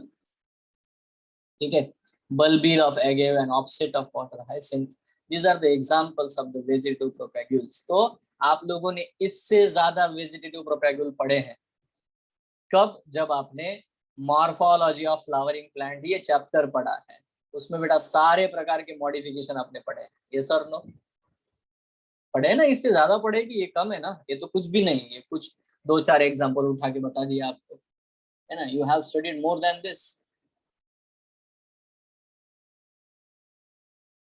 इसीलिए इसमें लिखा है रनर, सकर, ट्यूबर, बल्ब, ये सब है बेटा। ठीक है, सारे चीजें प्रेजेंट होते हैं। बल्ब किधर होता है? अनियन में, गार्लिक में बल्ब लगा होता है कि नहीं? So once you have to revise the things. अब ये जो है डायग्राम आपको मतलब ओरिजिनल डायग्राम उठा के लाइए मैंने, मतलब दिखाई तो दे, है ना। ये देखो ये ओरिजिनल है, ओरिजिनल वर्जन दिखा रहा हूँ मैं। ये पोटैटो ट्यूबर है, उसके ऊपर आय जो आया है, आप यहाँ पे भी देख लो, यहाँ पे सिर्फ एक्सिलरी वर्ड है, no adventitious root is present. ठीक है, अब ये अगर है ना, क्योंकि इसको जमीन से निकाला है और धो दिया पूरा कंप्लीटली, अगर ये मिट्टी में होता तो यहाँ पे आपको एडवेंटिशियस रूट आपको इसको देखने को मिलते थे, है ना। बर्ड तो है ये बच्चों, ये आपको बर्ड दिखाई दे रहे हैं। ठीक है, ये नोड है बच्चों, नोड आपको दिखाई दे रहे हैं, जिंजर है यार, कुछ नहीं। ठीक है, एकमात्र यहाँ रूट स्ट्रक्चर आपको दिखाई दे रहा है। Is it clear? ठीक है, तो जैसे ही बेटा आप जिंजर को कभी खोद के निकालोगे तो आपको एग्जैक्टली बेटा रूट्स नजर आएंगे, adventitious root. Now this is agave bulbil. ठीक है, अब वो एक्चुअली उधर बढ़िया दिखाया है, बट यहाँ पे ऐसी इमेज दिखाई दे रही है। ये देखो बेटा ब्रायोफाइलम लीफ यहाँ पे, और ये वाटर हाइसिंथ है ना, ये क्राउन है इधर एक और इधर, और इनमें बीच में यहाँ पे इस तरह से बच्चों, है ना, आपको ऑफसेट नजर आता है। So this are the original pictures, जो कि है ना आपको थोड़ा सा अंडरस्टैंडिंग हो। ठीक है, तो this is about what the asexual reproduction. अब इसमें देखो मुद्दा क्या है, एक और पॉइंट है, जैसे कि अगर हम लोग ये देख रहे हैं अदर असेक्सुअल रिप्रोडक्टिव स्ट्रक्चर्स के बारे में यहाँ पे अगर हम बात करें तो ज़ूस्पोर्स। अभी देखो मैं आपको सबको ये बता दूं, बहुत से बच्चे ज़ूस्पोर और ज़ाइगोस्पोर ये दो वर्ड टर्मिनोलॉजीज में कंफ्यूज होते हैं इन एग्जामिनेशन। ठीक है, हमेशा याद रखना कि ज़ाइगोस्पोर एक सेक्सुअल स्पोर है जो कि फाइकोमाइसिटिस जो है ना फंगस का, उसमें बनता है। ठीक है, देखो इसको याद रखने का बड़ा सिंपल है, सेक्सुअल रिप्रोडक्शन से हमेशा जाइगोट बनता है। इसलिए जब भी आपको जाइगोस्पोर ये वर्ड दिखाई दे तो समझना अरे ये तो सेक्सुअल रिप्रोडक्शन से रिलेटेड है। तो zygospore is a sexual spore. What is zoospore? Zoospore is a asexual spore, understand this. ठीक है, उसी में हर जगह बेटा मोटाइल जो है ना स्पोर बनते हैं, इवन दैट जिसमें जाइगोस्पोर बन रहा है उसमें ज़ूस्पोर भी बनते हैं। तो ये माइक्रोस्कोपिक मोटाइल है ना स्ट्रक्चर्स हैं, जैसे कि यहाँ पे आपको दिखाया जा रहा है, ये क्लैमाइडोमोनास है। ठीक है, क्लैमाइडोमोनास में बेटा आपको बहुत सारे यहाँ आपको डेफिनेटली दिखाई दे रहे, एल्गी में बनते हैं, कुछ प्रोटिस्ट है उनमें बनते हैं बेटा। ठीक है, so that is what we have to know. कुछ फंगस है उनमें भी बनते हैं ज़ूस्पोर। तो zoospore are a motile spores, they have this type of the flagella. ठीक है, तो ये फ्लैजेला आपको बेटा यहाँ पे देखने को मिलता है। So that is example is a Chlamydomonas. ठीक है, तो ये यहाँ पे कंफ्यूजन नहीं होना चाहिए। जाइगोस्पोर ये हमेशा कौन सा स्पोर होता है बेटा? जाइगोस्पोर इज द, बोलो, it is a, Asexual spore. अरे zygospore is a sexual spore, zygote is a Yes, sexual sir. Structure. हाँ, है ना, ज़ूस्पोर के दोनों जेड से शुरू होते हैं, स्पोर पे खत्म होते हैं, तो बच्चा हो जाता है कंफ्यूज। ठीक है, सो डोंट गेट कंफ्यूज। यहाँ पे एक और एग्जांपल दिया बेटा, conidia in case of what, the penicillin, Penicillium. ठीक है, सो कोनिडिया है ना, ये फंगस में प्रोड्यूस होते हैं कोनिडिया। एस्कोमाइसिटिस में कोनिडिया बनते हैं, बैसिडियोमाइसिटिस में कोनिडिया बनते हैं, ड्यूटेरोमाइसिटिस में भी कोनिडिया बनते हैं। तो बहुत सारे हैं, ठीक है, फंगस जिनमें कोनिडिया नाम का स्पोर बनता है।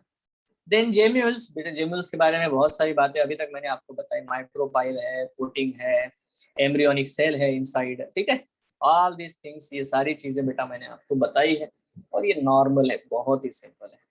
यहाँ तक क्लियर है?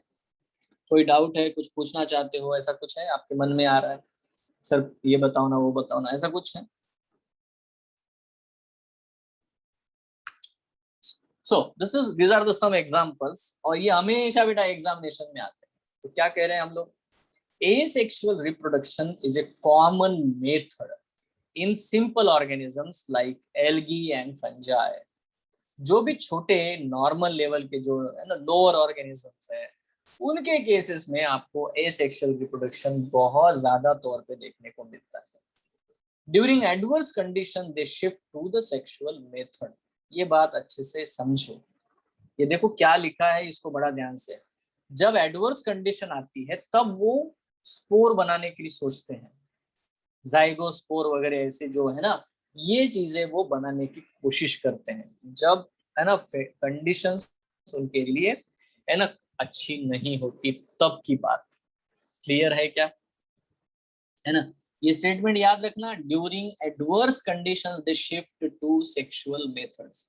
जब कंडीशंस है ना एडवर्स होती है उस वक्त है ना, they shift to the sexual method, understand this. आमतौर पे बच्चों को ये लगता है कि जब फेवरेबल कंडीशन होगी तो वो सेक्सुअल रिप्रोडक्शन करते होंगे, ऐसा थोड़ा सा समझ बनता है। ठीक है, और जो इजी मेथड है वो अनफेवरेबल कंडीशन में करते हैं। सो ऐसा नहीं है। ठीक है, higher plants reproduce asexually, vegetative. अब यहाँ थोड़ा ध्यान देना आप लोग, है ना, higher plants reproduce asexually and sexually, both, दोनों ही तरीके से। But most of the animal show only sexual reproduction. तो बेटा याद रखना कि ये जो असेक्सुअल रिप्रोडक्शन है, इसके ज्यादा से ज्यादा आपको एग्जाम्पल और मेथड जो है आपको प्लांट्स में देखने को मिलेंगे। बट एनिमल्स के केस में एसेक्सुअल रिप्रोडक्शन बहुत बेटा कम लेवल पे आपको देखने को मिलता है। खास करके जो हायर लेवल के ऑर्गेनिज्म हैं, कॉर्डेट्स वगैरह वगैरह जो होते हैं, उनके केस में आपको असेक्सुअल रिप्रोडक्शन ना के बराबर दिखाई देगा, बहुत कम एग्जाम्पल देखने को मिलेंगे, ये क्लियर है। बट प्लांट्स में बहुत ज्यादा बेटा आपको असेक्सुअल रिप्रोडक्शन के ऊपर डिपेंडेंसी आपको दिखने को मिलेगी, क्लियर है? Yes, sir. Yes. Yes, sir. Okay. अरे इजी चैप्टर है रे ये, कुछ भी नहीं, एकदम साधारण सा चैप्टर है ना, एकदम इजी। तो बच्चों यहाँ तक हम लोग आ गए, असेक्सुअल रिप्रोडक्शन वाला कार्यक्रम हो गया, ठीक है। अब हम लोग धीरे से सादा एकदम बिल्कुल नॉर्मल पॉइंट पे आते हैं, वो है बच्चों सेक्सुअल रिप्रोडक्शन वाला, ठीक है। सेक्सुअल रिप्रोडक्शन में हमें समझना है उसकी डेफिनेशन क्या होगी। It is the reproduction that involves formation of male and female gametes. अब यहाँ आप अगर देखोगे सही ढंग से तो यहाँ लिखा है formation of male and female gametes either by the same individual, मतलब सिंगल पेरेंट हो सकता है कि नहीं, क्या लिखा है रे, दिखा ना आपको, either by the same individual, तो ये सिंगल पेरेंट इंडिकेट करता है, और by different individuals of the opposite sex, ठीक है, मतलब टू पेरेंट वाला फंडा, ठीक है। सो ये दोनों चीजें बेटा आपको थोड़ा क्लियरली समझ में आनी चाहिए। दूसरा, इट रिजल्ट्स इन द, देखो यहाँ वर्ड क्या आया है रे, ऑफस्प्रिंग। ये क्लोन बोल रहा है क्या, क्लोन बोलता है क्या, इधर क्लोन नहीं होता, क्या होता है, offspring that are not identical to the parents और अमॉन्ग्स देमसेल्व्स, क्लियर है ये। अभी आप सब लोग बता सकते हो क्लोन और ऑफस्प्रिंग में डिफरेंस है कि सेम है? So difference है. डिफरेंस है। क्लोन क्या होते हैं, जो जेनेटिकली Identical होते हैं. आइडेंटिकल होते हैं, और ऑफस्प्रिंग क्या होते हैं, वो जेनेटिकली डिफरेंट होते हैं। Very. तो बहुत से बच्चों को क्लोन जरूर पता होता है पर ऑफस्प्रिंग नहीं पता होता, उसका अपोजिट टर्म, ठीक है। सो बढ़िया है। सो देखो यहाँ पे, ये देखो, it results in offspring that are not identical to the parents और अमॉन्ग देमसेल्व्स, मतलब भाई बहन भाई भाई इनमें भी बेटा थोड़ा थोड़ा डिफरेंस आपको देखने को मिलता है, तो है ना, देखेंगे जेनेटिक्स चैप्टर में ये सारी चीजें दिए गए हैं, ठीक है। ओके नाउ आते हैं यहाँ पे मुद्दे पे। देखो मैंने पहले भी आपको बताया कि एसेक्सुअल रिप्रोडक्शन में भी गैमेट बनते हैं, बट उन गैमेट का यूनियन नहीं होता, फर्टिलाइजेशन नहीं होता। यहाँ पे ऐसा नहीं है। जब भी हम लोग सेक्सुअल रिप्रोडक्शन के बारे में बात करेंगे तो यहाँ एक बेटा इंपॉर्टेंट है ना स्टेज जरूर आती है, वो है यूनियन ऑफ गैमेट और द फर्टिलाइजेशन ऑफ गैमेट, जिसको हम सिंगेमी कहते हैं। So it is an elaborate, बहुत ही कॉम्प्लेक्स मेथड है, एसेक्सुअल रिप्रोडक्शन जैसी सिंपल मेथड नहीं है। It is an elaborate, complex and slow process as a compare to the asexual reproduction. मैं आपसे क्वेश्चन पूछना चाहता हूँ, अगर आप बहुत बड़े साइंटिस्ट हो, आपके दिमाग में एक क्वेश्चन आना चाहिए कि अगर इंडिविजुअल्स ऑर्गेनिज्म असेक्सुअल रिप्रोडक्शन से अपनी कॉपीज बना सकते हैं, ठीक है कि नहीं, और अपना पॉपुलेशन, अपनी स्पीसीज को धरती के ऊपर कंटिन्यू करा सकते हैं, जो कि एक सिंपल मेथड है असेक्सुअल रिप्रोडक्शन, तब भी ऑर्गेनिजम्स, ऐसे ऑर्गेनिज्म क्यों इवॉल्व हुए बाद में जिन्होंने सेक्सुअल रिप्रोडक्शन को अपनाया और वो आगे भी बढ़ते चले गए, वो इवॉल्व होते चले गए। तो ऐसा क्यों हुआ होगा? Why they are not using that simple method? Why they are relying on this complex method? Question समझ में आया क्या? Yes, sir. देखो इवोल्यूशन में एक ट्रेंड आपको देखने को मिलता है कि चीजों को सिंप्लीफाई किया जा रहा है, ईज ऑफ लिविंग, है ना, जिसको बहुत इजीली है ना जिंदा रह सकता है, जो सर्वाइवल आसानी से कर सकता है, उसके स्पीसीज बढ़ने के चांसेस थे। बट ये क्या, ये अफलातून कार्यक्रम हाथ में लेने का है ना, प्रोग्राम हाथ में लिया और इतने सारे ऑर्गेनिज्म सब है ना सेक्सुअल रिप्रोडक्शन के ऊपर रिलाय हो गए। क्यों ऐसा हुआ होगा? Sir, क्या variation फर्क? के लिए. बिल्कुल सही बात।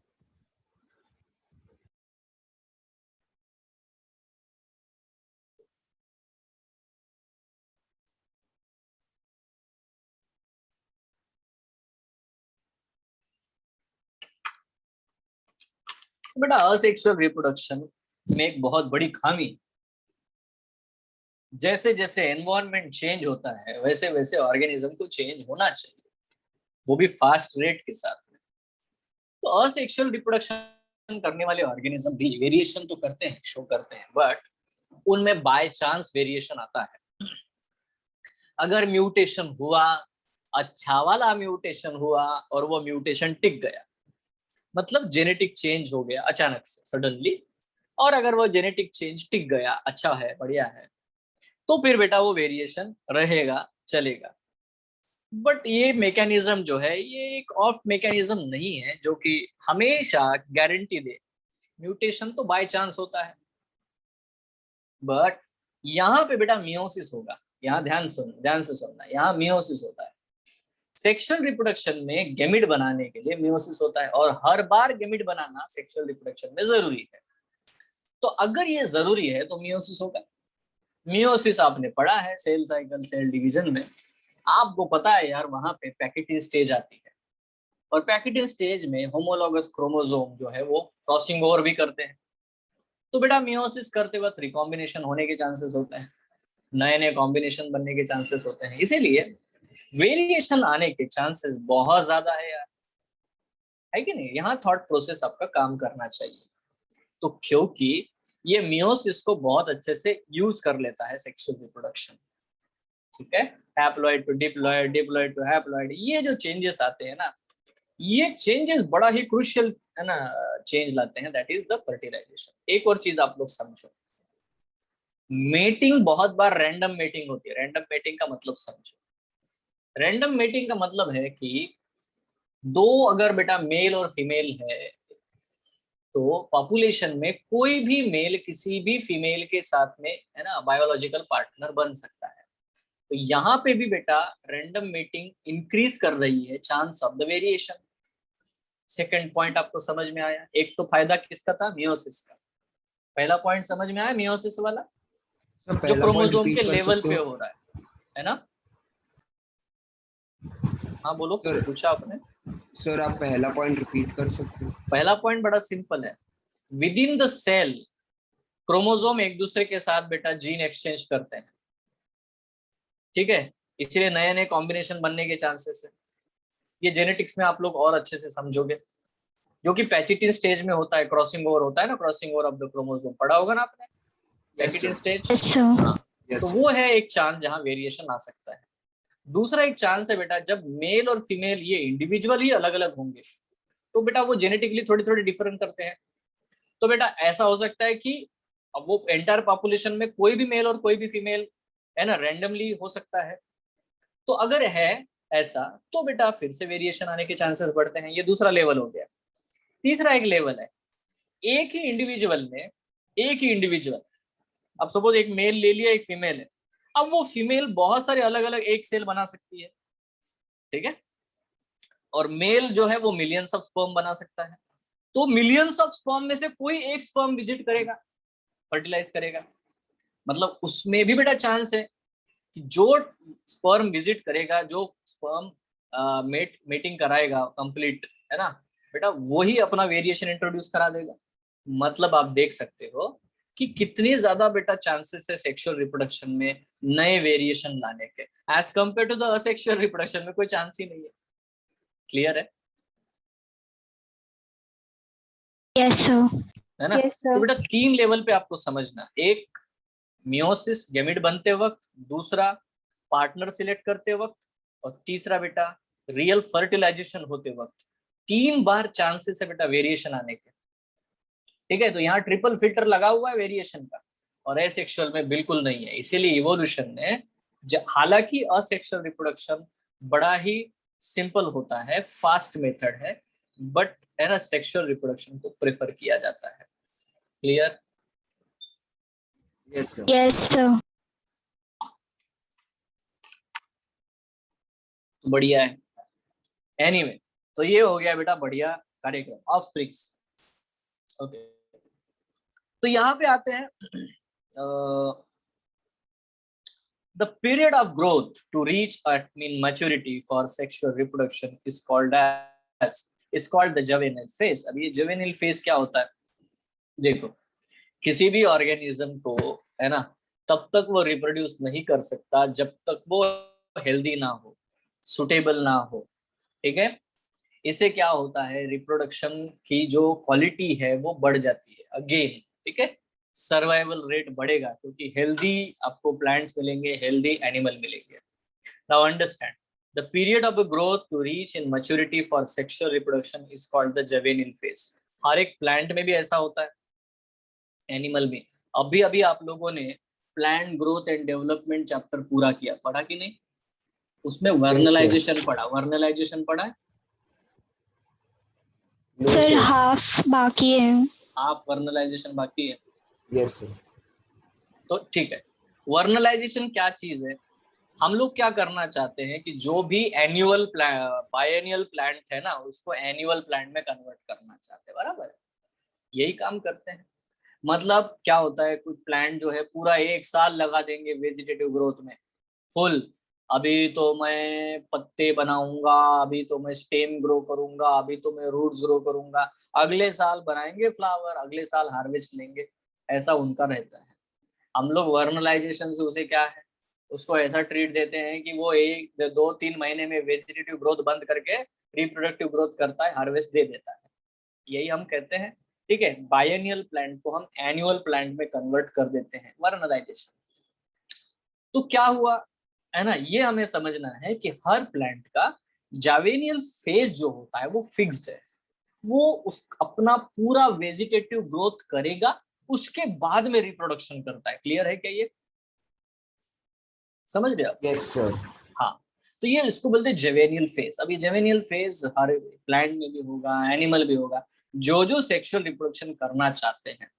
ठीक है, जब तक रिप्रोडक्टिव मैच्योरिटी नहीं आती तब तक वो रिप्रोडक्शन नहीं करेगा। तो ये एक मुद्दा है। ठीक है, so the period of growth to reach in a maturity for sexual reproduction is called the juvenile phase. In plants it is called vegetative phase. है ना, अभी मैंने वर्ड यूज किया, इसको हम लोग क्या बोलते हैं, वेजिटेटिव फेज। तो प्लांट में दो फेजेस आती है जिंदगी में उसके, एक होता है वेजिटेटिव फेज और दूसरा होता है रिप्रोडक्टिव फेज। समझ रहे हो, vegetative phase as well as reproductive phase. Flowers आना शुरू हो गए, है ना, इसका मतलब है अब वो रिप्रोडक्टिव फेज में पहुंच चुका है। ठीक है, सीड आएंगे, फ्रूट आएगा, खत्म। ठीक है,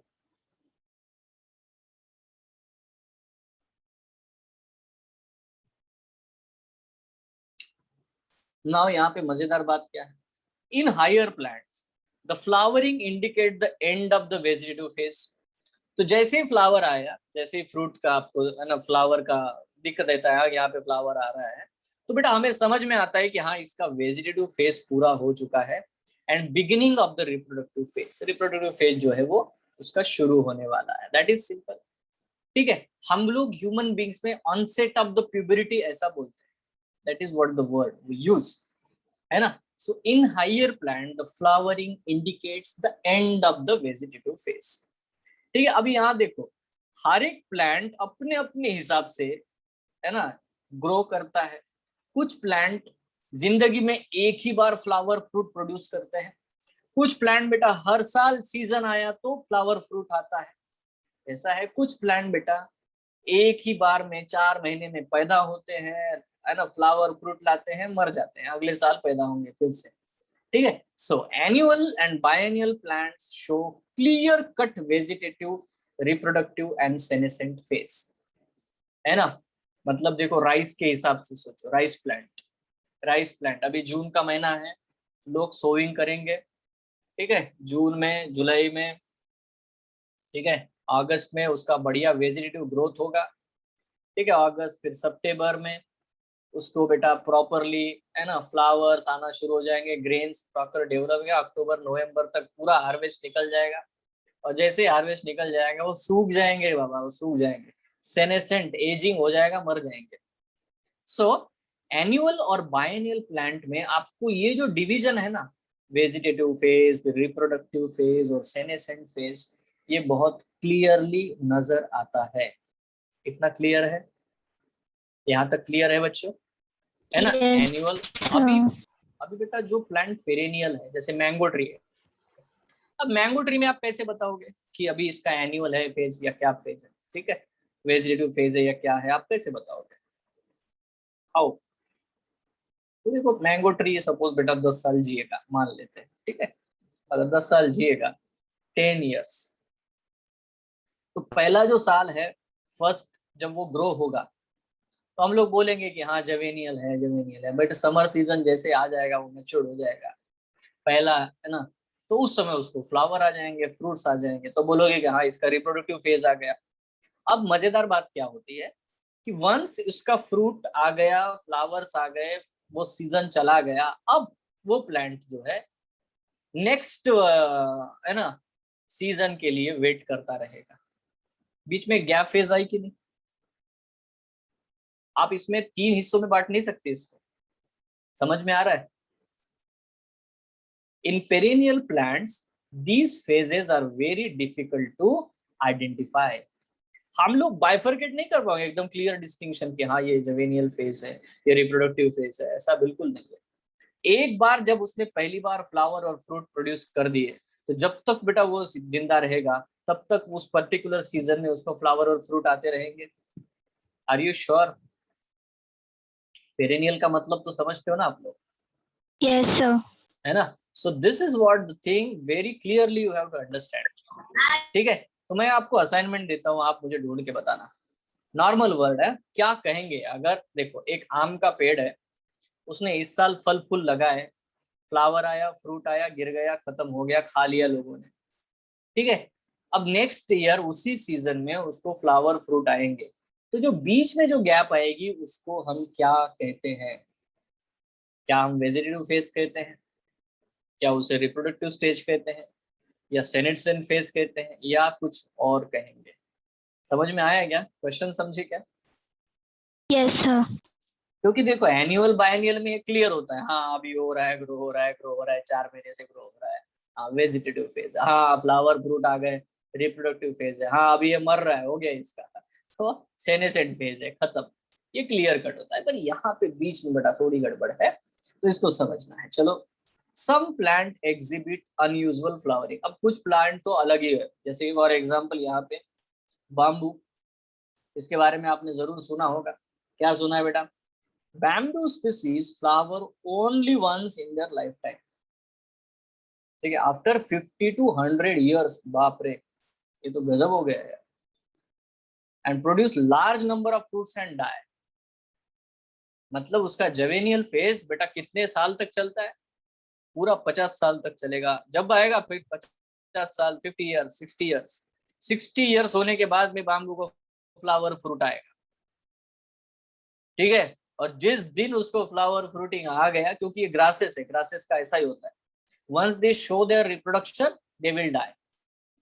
ग्रासेस में ऐसा होता है, वो ऐसी, ठीक है। तो देखो मतलब वीट राइस भी वही है ना, बस इतना ही कि इसका जवेनियन फेज बहुत लॉन्ग टर्म चलता रहता है, बड़ा ही नहीं हो रहा है, बड़ा ही नहीं हो रहा है, ऐसा आपको लगेगा। Is it clear? So this is very good example and very exceptional. तो ऐसा बेटा, ऐसे प्लांट को हम लोग मोनोकार्पिक कहेंगे ना। मोनोकार्पिक का मतलब क्या है? कि जिंदगी में एक ही बार जिसको फल फूल आते हैं बेटा, वो है मोनोकार्पिक, है कि नहीं? Is it? इसको हम मोनोकार्पिक कंडीशन कहते हैं। क्या कहते हैं इसको हम लोग? मोनोकार्पिक, मोनोकार्पिक, ठीक है। तो एक ही बार, बट यहाँ पे एक देखो, ये है स्ट्रोबिलैंथस कुंथियाना, है ना, ये जो है flowers once in 12 years। Strobilanthes kunthiana, ये अदर है हमारे कर्नाटका महाराष्ट्र में भी, ठीक है। तो ये प्लांट देखने को मिलता है स्ट्रोबिलैंथस कुंथियाना। ये बराबर बेटा है ना 12 साल होने के बाद में ही फ्लावरिंग करता है। ये एग्जाम्पल आपके एनसीईआरटी में दिए गए हैं, इसलिए इनके क्वेश्चंस भी आए हुए हैं, आ भी सकते हैं, ठीक है। So bamboo as well as the Strobilanthes kunthiana, they are showing a particular pattern, है ना, एक बराबर पैटर्न वो शो कर रहे हैं। That is what the simple thing you have to note. Yes, आगे बढ़ते बच्चे।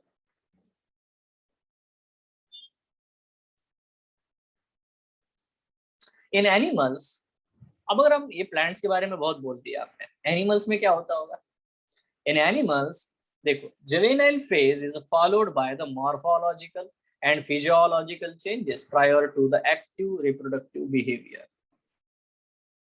ठीक है, तो देखो एनिमल्स में कुछ चेंजेस होते हैं, उनकी बॉडी में चेंजेस होते हैं, उनके फिजियोलॉजिकल चेंजेस होते हैं, हम लोग कहते हैं हार्मोनल चेंजेस। ठीक है, हार्मोन्स में चेंजेस होते हैं देन ठीक है वो मैनिफेस्ट होते हैं अलग अलग वे से। बिहेवियरल चेंजेस हमें देखने को मिलते हैं, मॉर्फोलॉजिकल फिजियोलॉजिकल के साथ साथ बिहेवियरल चेंजेस भी हमें देखने को मिलते हैं। Birds living in nature lay eggs only seasonally. तो बर्ड जो होते हैं बेटा वो क्या करते हैं, है ना, लिविंग इन नेचर मतलब उनका कंपैरिजन पोल्ट्री में जो बर्ड होते हैं उनसे है। पोल्ट्री में जो बर्ड है बेटा उनको तो हम लोग आर्टिफिशियली एग ले करने को लगाते हैं। ठीक है, सो जो नेचर में है वो बराबर एक पर्टिकुलर सीजन में ही एग्स ले करते हैं। So they are the seasonal breeders, that is what the word I am telling you. क्या होते हैं बेटा, वो सीजनल ब्रीडर्स होते हैं, एक पर्टिकुलर सीजन में ही ब्रीड करते हैं। However, birds in captivity, example poultry, can be made to lay eggs throughout the year. मतलब देखो ये पॉसिबल है कि अगर हम लोग हार्मोन्स, उन्हीं हार्मोन्स को प्रॉपर वे में यूज करें तो बेटा उनको हम लोग मजबूर कर सकते हैं to lay eggs whole the year. ठीक है, देन नाउ यहाँ पे एक और पॉइंट हमें याद रखना है, the female of the placental mammals. देखो अभी मैमल्स को अगर आप डिवाइड करना चाहते हो तो पता है कितने टाइप के मैमल्स होते हैं, कौन बता सकता है? 3 प्रकार के मैमल्स है बेटा। कितने मैमल्स है? 3 different types of the mammals. बड़ा ही इंपॉर्टेंट पॉइंट आता है, देखो 3 different types of the mammals. अभी एक जो टाइप है, one type of the mammal, उनको हम लोग बोलते हैं प्रोटोथेरिया। अब ये प्रोटोथेरिया जो होते हैं ये मैमल्स वो है जो ओविपेरस है ना, ये डक बिल्ड प्लैटिपस वगैरह जो है उनका तो जो ब्रेन होता है उसमें कॉर्पस कैलोसम भी नहीं होता। ठीक है, तो उनको हम लोग कहते हैं बेटा प्रोटोथेरिया। पक्का? अभी दूसरा जो मैमल है वो है बेटा मार्सुपियल्स।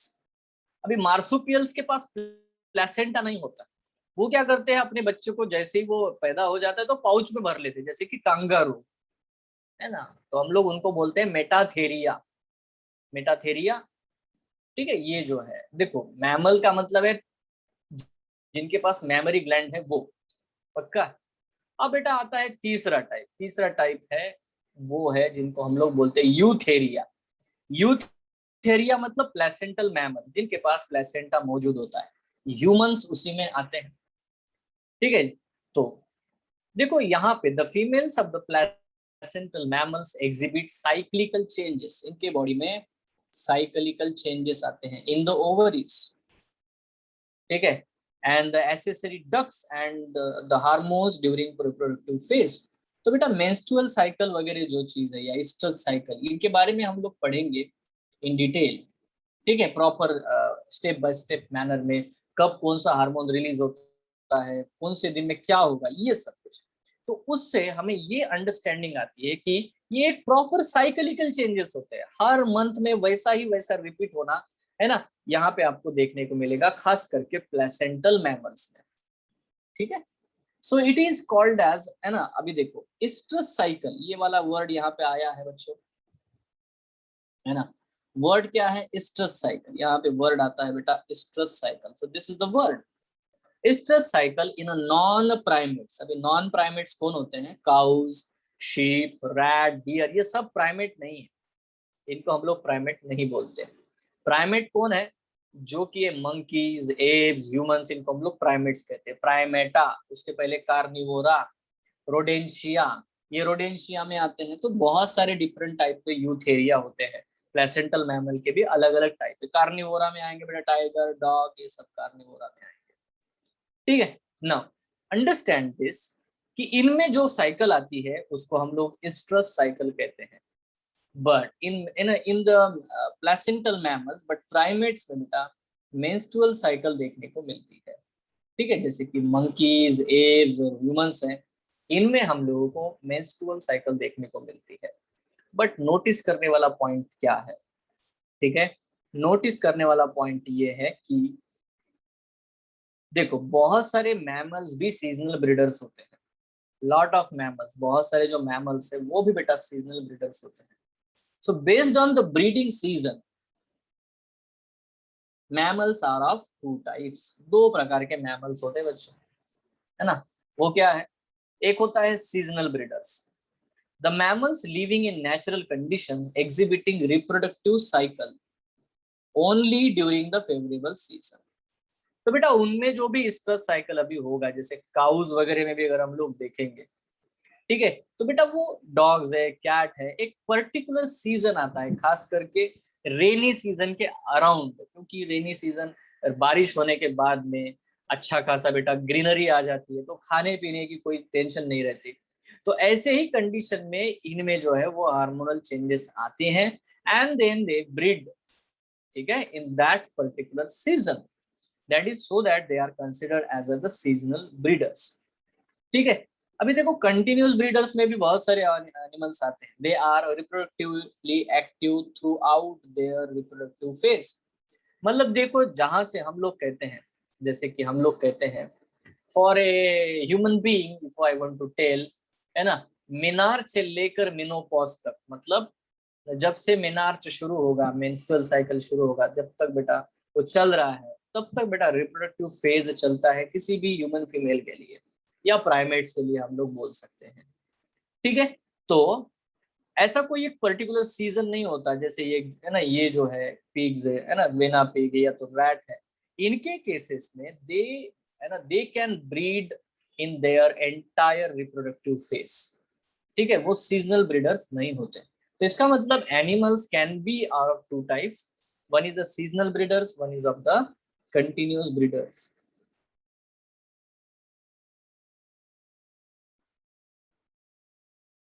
ओके, अभी देखो यहाँ एक और टर्मिनोलॉजी आती है, सेनेसेंस। सेनेसेंस का मतलब क्या है, एजिंग प्रोसेस, ओल्ड एज, है ना, धीरे धीरे इंसान बूढ़ा होता है। इंसान क्या, सारे ही ऑर्गेनिज्म, ठीक है, सारे, इवन प्लांट्स, सब कुछ। It is the last phase of the life span and the end of the reproductive phase. तो बेटा समझने वाली बात यह है कि इतने सारा जब प्लांट्स एनिमल्स, इनको देखने के बाद में देखो हर एक ऑर्गेनिज्म में एक जेवेनाइल फेज या वेजिटेटिव फेज और रिप्रोडक्टिव फेज, इसमें बाइफरकेट कर पाना इतना आसान नहीं होता। ठीक है, देखो even even if you take the humans, humans के केस में मेल और फीमेल जो दोनों ऑर्गेनिज्म है, इनके केसेस में बेटा आप ये बाइफरकेशन कर सकते हो।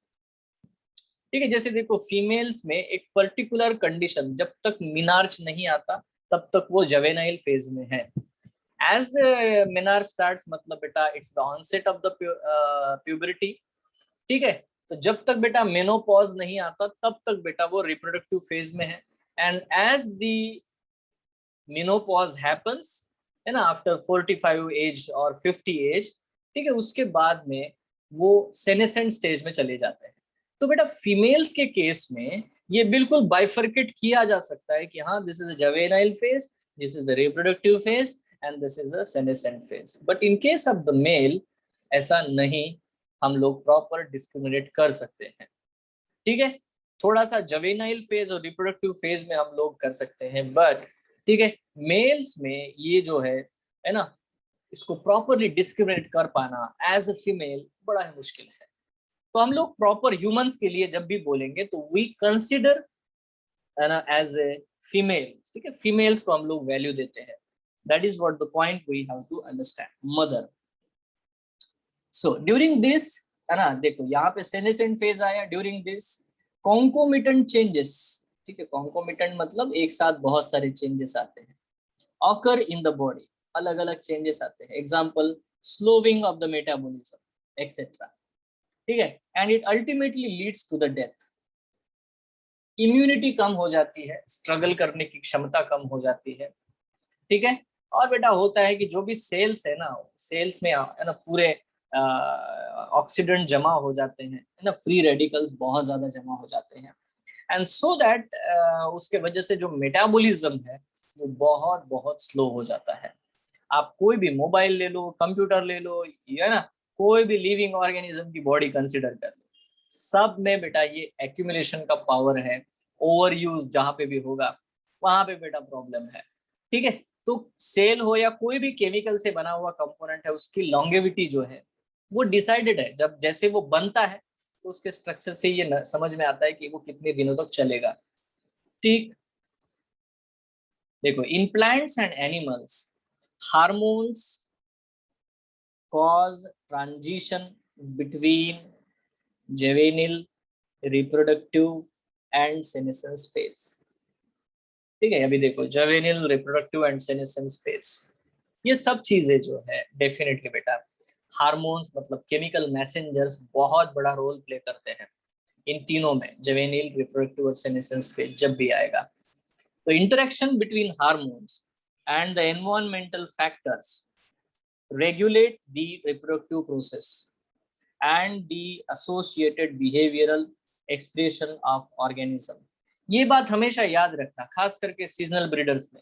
इवन जब प्लांट्स के बारे में बात करते हैं, photo periodism, short day plant, long day plant, day neutral plant, तो इसका मतलब बेटा हार्मोन का कनेक्शन एनवायरमेंटल फैक्टर के साथ हमेशा है कि नहीं। सीजनल ब्रीडर का क्या मतलब है? सीजनल ब्रीडर का डेफिनेटली बेटा जो भी हार्मोन सिक्रेट हो रहे हैं तो बेटा वो डेफिनेटली एनवायरमेंटल फैक्टर के साथ कनेक्टेड है, यस और नो। ठीक है, जैसे एनवायरनमेंट चेंज होगा उसी हिसाब से बेटा हार्मोनल चेंजेस भी तो आते हैं, ये क्लियर कर लो। ठीक है, वर्नेलिन, फ्लोरिजिन ये हार्मोन ही है, अभी तक हाइपोथेटिकल जरूर है बट बेटा ये हार्मोन्स ही तो है, केमिकल मैसेंजर है। डू यू नो कि है ना गिबरेलिक एसिड का रोल होता है फ्रूट के ग्रोथ में, है कि नहीं। साइटोकाइनिन का रोल होता है फ्लावर्स के डेवलपमेंट में, फ्लोरल बर्ड ओपन होने में, बिल्कुल है। तो डेफिनेटली बेटा यहाँ हमें ये नोटिस करना है कि हार्मोन्स जो है चाहे एनिमल्स में हो चाहे प्लांट्स में हो, ह्यूमंस में जैसे एस्ट्रोजन है, टेस्टोस्टेरॉन है, प्रोजेस्टेरॉन है, ठीक है, फॉलिकल स्टिमुलेटिंग हार्मोन्स है, ये सारे हार्मोन डेफिनेटली बेटा रोल प्ले करते हैं और वो एनवायरमेंटल फैक्टर के साथ साथ मिलकर के काम करते हैं। ठीक है, खास करके प्लांट्स में और सीजनल ब्रीडर्स में, जो बेटा जिनका रिप्रोडक्टिव फेज में मतलब कंटिन्यूस ब्रीडर के केस में once they get that onset of the puberty, जैसे बेटा उनमें आ जाता है तो वो हार्मोन्स वैसे ही बेटा साइक्लिकल चेंजेस करते रहेंगे। That is what the point we have to understand. Yes,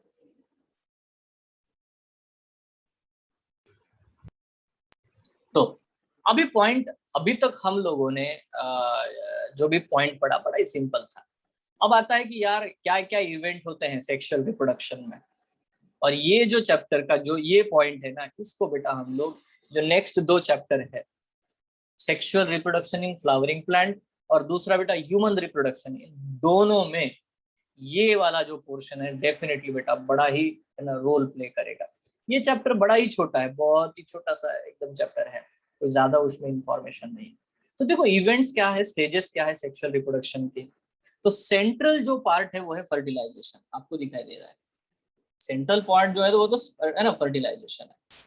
but हम लोग देख पा रहे हैं कि फर्टिलाइजेशन से पहले प्री फर्टिलाइजेशन इवेंट होते हैं और फर्टिलाइजेशन के बाद में पोस्ट फर्टिलाइजेशन इवेंट होते हैं। What is a pre fertilization event?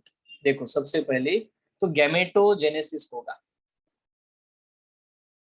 सबसे पहले सेक्स ऑर्गन डेवलप होंगे। ठीक है, सेक्स ऑर्गन डेवलप होंगे तो सेक्स ऑर्गन जो है वो डेफिनेटली बेटा गोनैड जो होता है उसका है ना रोल होगा। एंड देन गैमेटोजेनेसिस होगा। गैमेटोजेनेसिस मतलब है ना जैसे माइक्रोस्पोरोजेनेसिस या मेगास्पोरोजेनेसिस ऐसे वर्ड आते हैं। एंड देन गैमेट बनाए जाएंगे, gametes will be form, male gamete और फीमेल गैमेट अल्टीमेटली। ठीक है, तो जो भी जर्म लेयर सेल्स है उनमें इस तरह से डिविजन्स होंगे है ना कि गैमेट्स प्रोड्यूस होते हैं।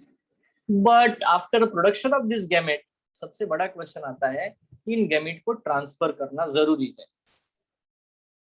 ठीक है, अगर हम लोग पॉलिनेशन ये वर्ड पढ़ते हैं प्लांट्स के केस में, पोलन ग्रेन है, पोलन ग्रेन को ट्रांसफर किया जाएगा।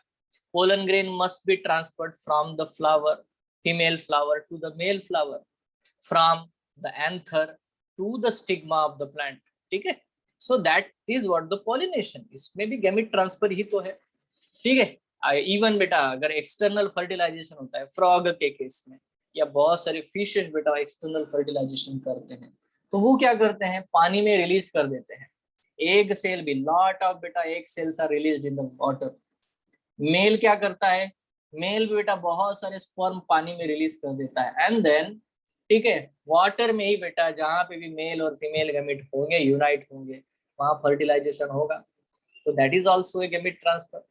इंटरनल फर्टिलाइजेशन में ठीक है, male should release transfer the male gametes to inside the female gamete, ठीक है, that is the internal fertilization, जो कुछ भी हायर एनिमल्स में होता है। So all these is what the gamete transfer. After gamete transfer there must be the more important one is what, the fertilization, है ना, ये भी हमें देखेंगे। और फर्टिलाइजेशन के बाद में जो भी जायगोट बनेगा, तो जायगोट में बाद में क्या क्या चेंजेस आते हैं, है ना, 2 सेल बनेंगे, 4 सेल बनेंगे, मोरूला बनेगा, ब्लास्टूला बनेगा, गैस्ट्रूला बनेगा, ये सब ट्रिप्लोब्लास्टिक नेचर वगैरह आएगा, ये सारे पॉइंट है बेटा। तो लो यहाँ पे पहला, तो सबसे पहले बेटा हम लोग प्री फर्टिलाइजेशन इवेंट्स के बारे में बात करेंगे। आपको क्लियर है ना, हम लोग 3 इवेंट के बारे में बात करेंगे अभी। एक है प्री फर्टिलाइजेशन इवेंट्स, और दूसरा क्या है बेटा, फर्टिलाइजेशन, तीसरा क्या है, पोस्ट फर्टिलाइजेशन। तो चलो पहले, सबसे पहले बच्चों हम लोग प्री फर्टिलाइजेशन इवेंट्स को देख लेते हैं। थोड़ा सा मैं पानी पी लेता हूँ।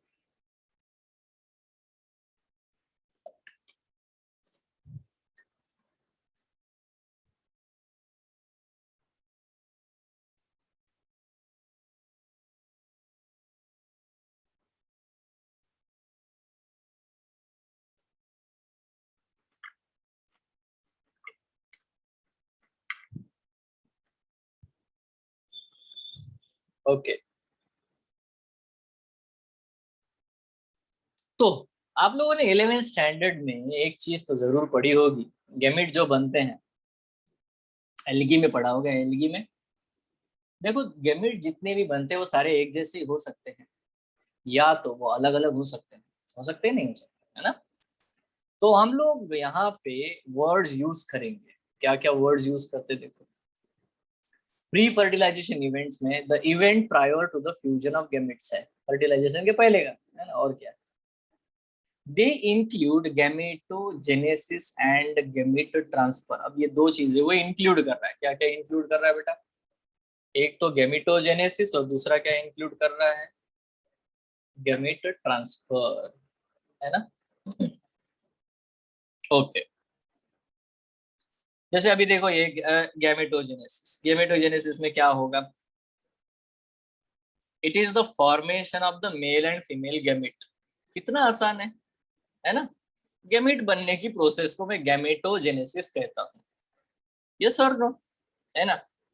दूसरा, गैमेट हैप्लॉइड सेल्स, गैमेट हमेशा हैप्लॉइड होते हैं, गैमेट हमेशा हैप्लॉइड होते हैं। अच्छा, आप लोगों को कितनों को समझ में आता है हैप्लॉइड का मतलब क्या होता है, बोलो क्या होता है हैप्लॉइड, क्या होता है। गैमेट हमेशा हैप्लॉइड होते हैं, क्या बेटा, n number of chromosomes. n number of chromosomes. कितने यार, है ना, देखो बहुत ही, मैं आपको बोलता हूँ ना, देखो मैं सिंपल पॉइंट यहाँ पे रेज करता हूँ।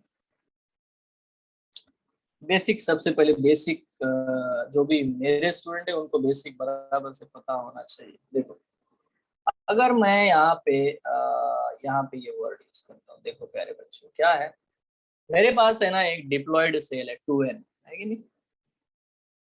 अब इसने क्या किया, माइटोसिस किया, तो माइटोसिस करता है ना, तो इससे 2 सेल बनेंगे 2n और 2n। तो मैं बोलूंगा कि इसने जो डिप्लॉयड था ना पेरेंट, तो इसने डॉटर सेल भी डिप्लॉयड ही बना दिया।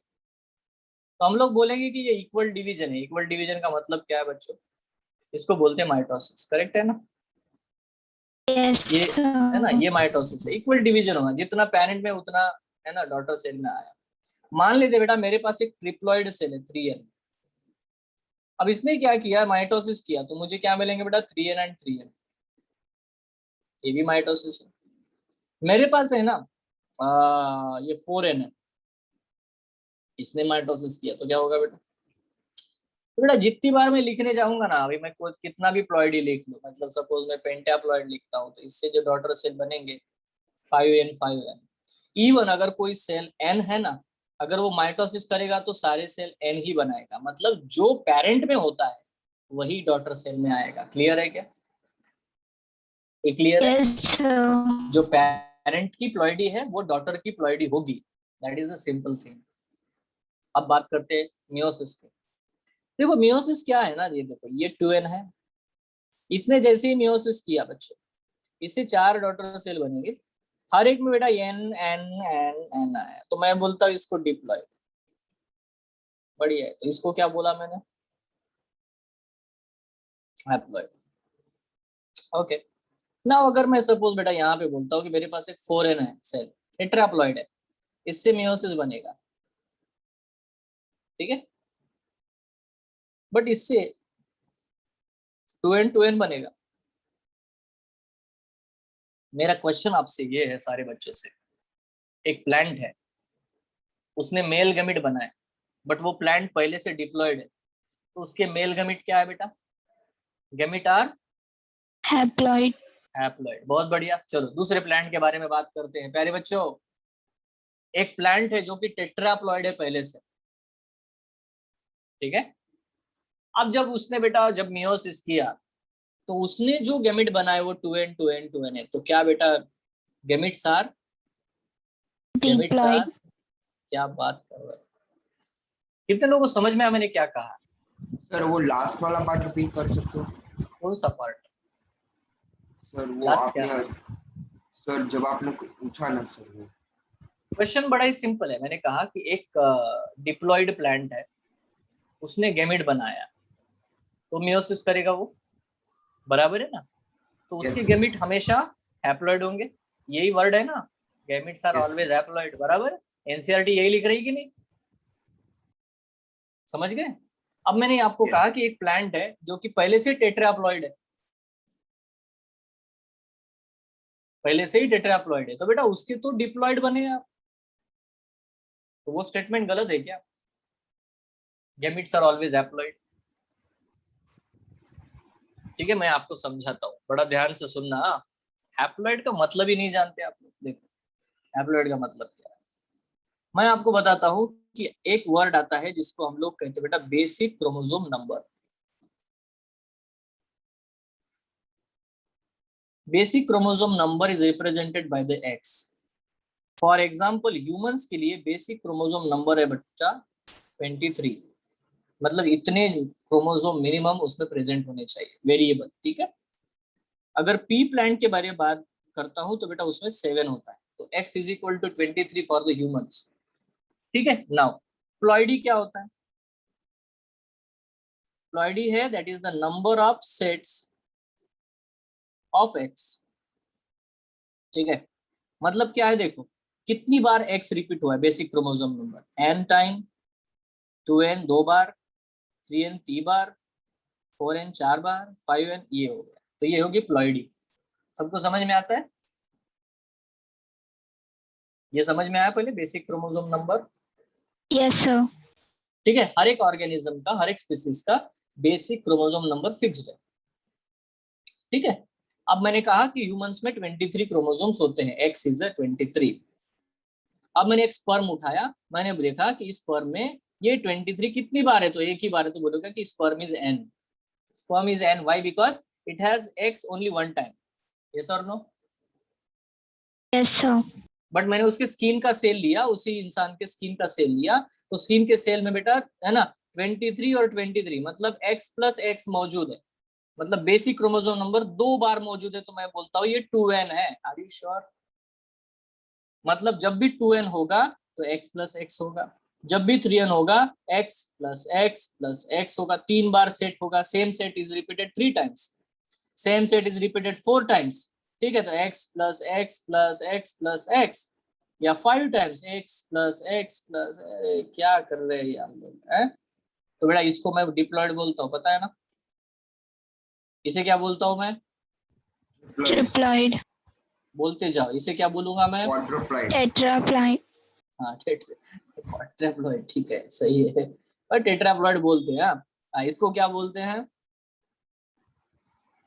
Pentoid. Pentaploid. आगे भी लिखूंगा, अगर 6n लिखता हूं तो हेक्साप्लॉइड होगा एंड सो ऑन, ठीक है, सो ऑन। तो मेरा क्वेश्चन क्या है ना, ये इसको मैं क्या बोलूंगा जिसमें सिर्फ एक ही बार ये रिपीट हुआ है? haploid, नहीं, यही प्रॉब्लम है, मैं इसे हैप्लॉइड नहीं कहता, ये मोनोप्लॉइड है। कितने लोगों को समझ में आया? Now what is haploid?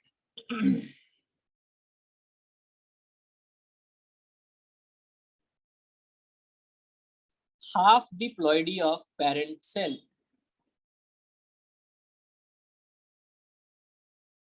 एक ही स्ट्राइक में आना चाहिए, half of the ploidy of the parent cell. For example, if a parent cell is diploid, it's a haploid is a monoploid. Clear है क्या? This is the half the ploidy of the diploid. Yes, sir. N is the haploid of the diploid. Suppose ये 4n है, तो 2n is a haploid of the tetraploid. Are you sure? So gamete is always haploid. Clear है क्या? Yes, sir. अरे ऐसे बराबर से समझो, हाँ, इसको कंसेप्ट बराबर ध्यान से समझना है। sir, can you again explain it? It's simple. देखो, आपको मैंने एक 6n लिया, ये हेक्साप्लॉइड सेल है, अगर ये मियोसिस करेगा तो इसके गैमेट में कितना होगा बेटा? 3n होगा कि नहीं? Yes, sir. तो 3n is a half of the parent cell, correct है कि नहीं? Yes, sir. तो इसीलिए 3n is the haploid of the hexaploid, correct है? Yes, sir. तो 2n is a haploid of the tetraploid and the n is the haploid of the diploid. अब देखो, by default दुनिया में जितने भी ऑर्गेनिज्म पाए जाते हैं ना, वो बाय डिफॉल्ट बेटा डिप्लॉइड है, इसीलिए n को हम लोगों ने बाय डिफॉल्ट है ना हैप्लॉइड कह दिया। समझ रहे हो? अभी कभी भी आप देखोगे बुक्स में तो n is a haploid, n is a haploid, n is not haploid, n is a haploid of the diploid. Why? Because all the most of the organisms are diploid in nature, naturally. समझ रहे हो ना आप लोग? Yes, ठीक sir. है? तो n Yes, is a sir. monoploid, n is a monoploid, but it is the haploid of the है ना naturally occurring diploid organisms. So gametes are always haploid because जब भी बनेंगे मियोसिस से बनेंगे, जितना पेरेंट होता है उसका बराबर आधा क्रोमोसोम गैमेट में आ जाएगा। Is it clear? तो Yes, sir. हमारा स्टेटमेंट सही है, गैमेट्स आर ऑलवेज हैप्लॉइड अगर वो मियोसिस से बनते हैं तो। ठीक है, बढ़िया है, चलो बहुत ही बढ़िया। तो क्या टैलेंटेड लोग हो तुम लोग, है, समझ गए फटाफट। तो प्यारे बच्चों, तो मैं तो यहाँ पे था, ये मुद्दे पे हूँ कि गैमेट्स को मैंने हैप्लॉइड लिखा है। देखो एक दूसरे चीज के लिए कितना समय ले लिया आप लोगों ने। गैमेट्स तो हैप्लॉइड होते हैं, ठीक है, and are of two types, दो प्रकार के गैमेट होते हैं। तो हम लोग क्या करेंगे ना, आज यहाँ पे अपना दुकान बंद कर देंगे, ठीक है, शटर डाउन करते हैं। नेक्स्ट क्लास में मिलते हैं बच्चों, नेक्स्ट क्लास में, क्योंकि ये पॉइंट सबसे इंपॉर्टेंट है इस चैप्टर में, आगे जो भी हम पढ़ने वाले हैं, ठीक है, क्योंकि इसको यूटिलाइज करने वाले हैं हम लोग नेक्स्ट चैप्टर को पढ़ने के लिए। पक्का? एक क्वेश्चन याद रखना, मैंने आपको पूछा है, वो ये, एक मैंगो ट्री है, उसने अभी एक है ना फ्लावरिंग सेशन दे दिया है ना, और वो अगले साल एक फ्लावरिंग सेशन देने वाला है, तो उसके बीच में जो गैप आती है उसे मैं क्या कहता हूँ? याद है ना क्वेश्चन? Yes, sir. बहुत बढ़िया, ठीक है। तो प्यारे बच्चों, आज के लिए बस इतना ही। Thank you, have a nice day, enjoy. Thank you, sir. Sir, can you send this PPT? क्या सेंड करना है? ये पूरा वीडियो सेंड कर दूंगा मैं आपको। नहीं आराम सर, से। ये पूरा नहीं, एनसीईआरटी का बेटा, everything is NCERT, line to line. Okay sir. ठीक है ना, पूरा एनसीईआरटी है। इफ यू हैव एनी, मैंने कहा ना, एनसीईआरटी लेके बैठो, अंडरलाइन करो, no need of writing down, no need of maintaining this, just, क्योंकि जब जितना एनसीईआरटी पढ़ोगे उतना अच्छा है ना। हम लोग इसके पूरे प्रीवियस ईयर्स क्वेश्चन भी डिस्कस करेंगे, ऑल टोटल, ताकि हमारा अंडरस्टैंडिंग प्रॉपर रहे। ठीक है, thank you. Thank you, sir. हाँ Thank you, बेटा। sir.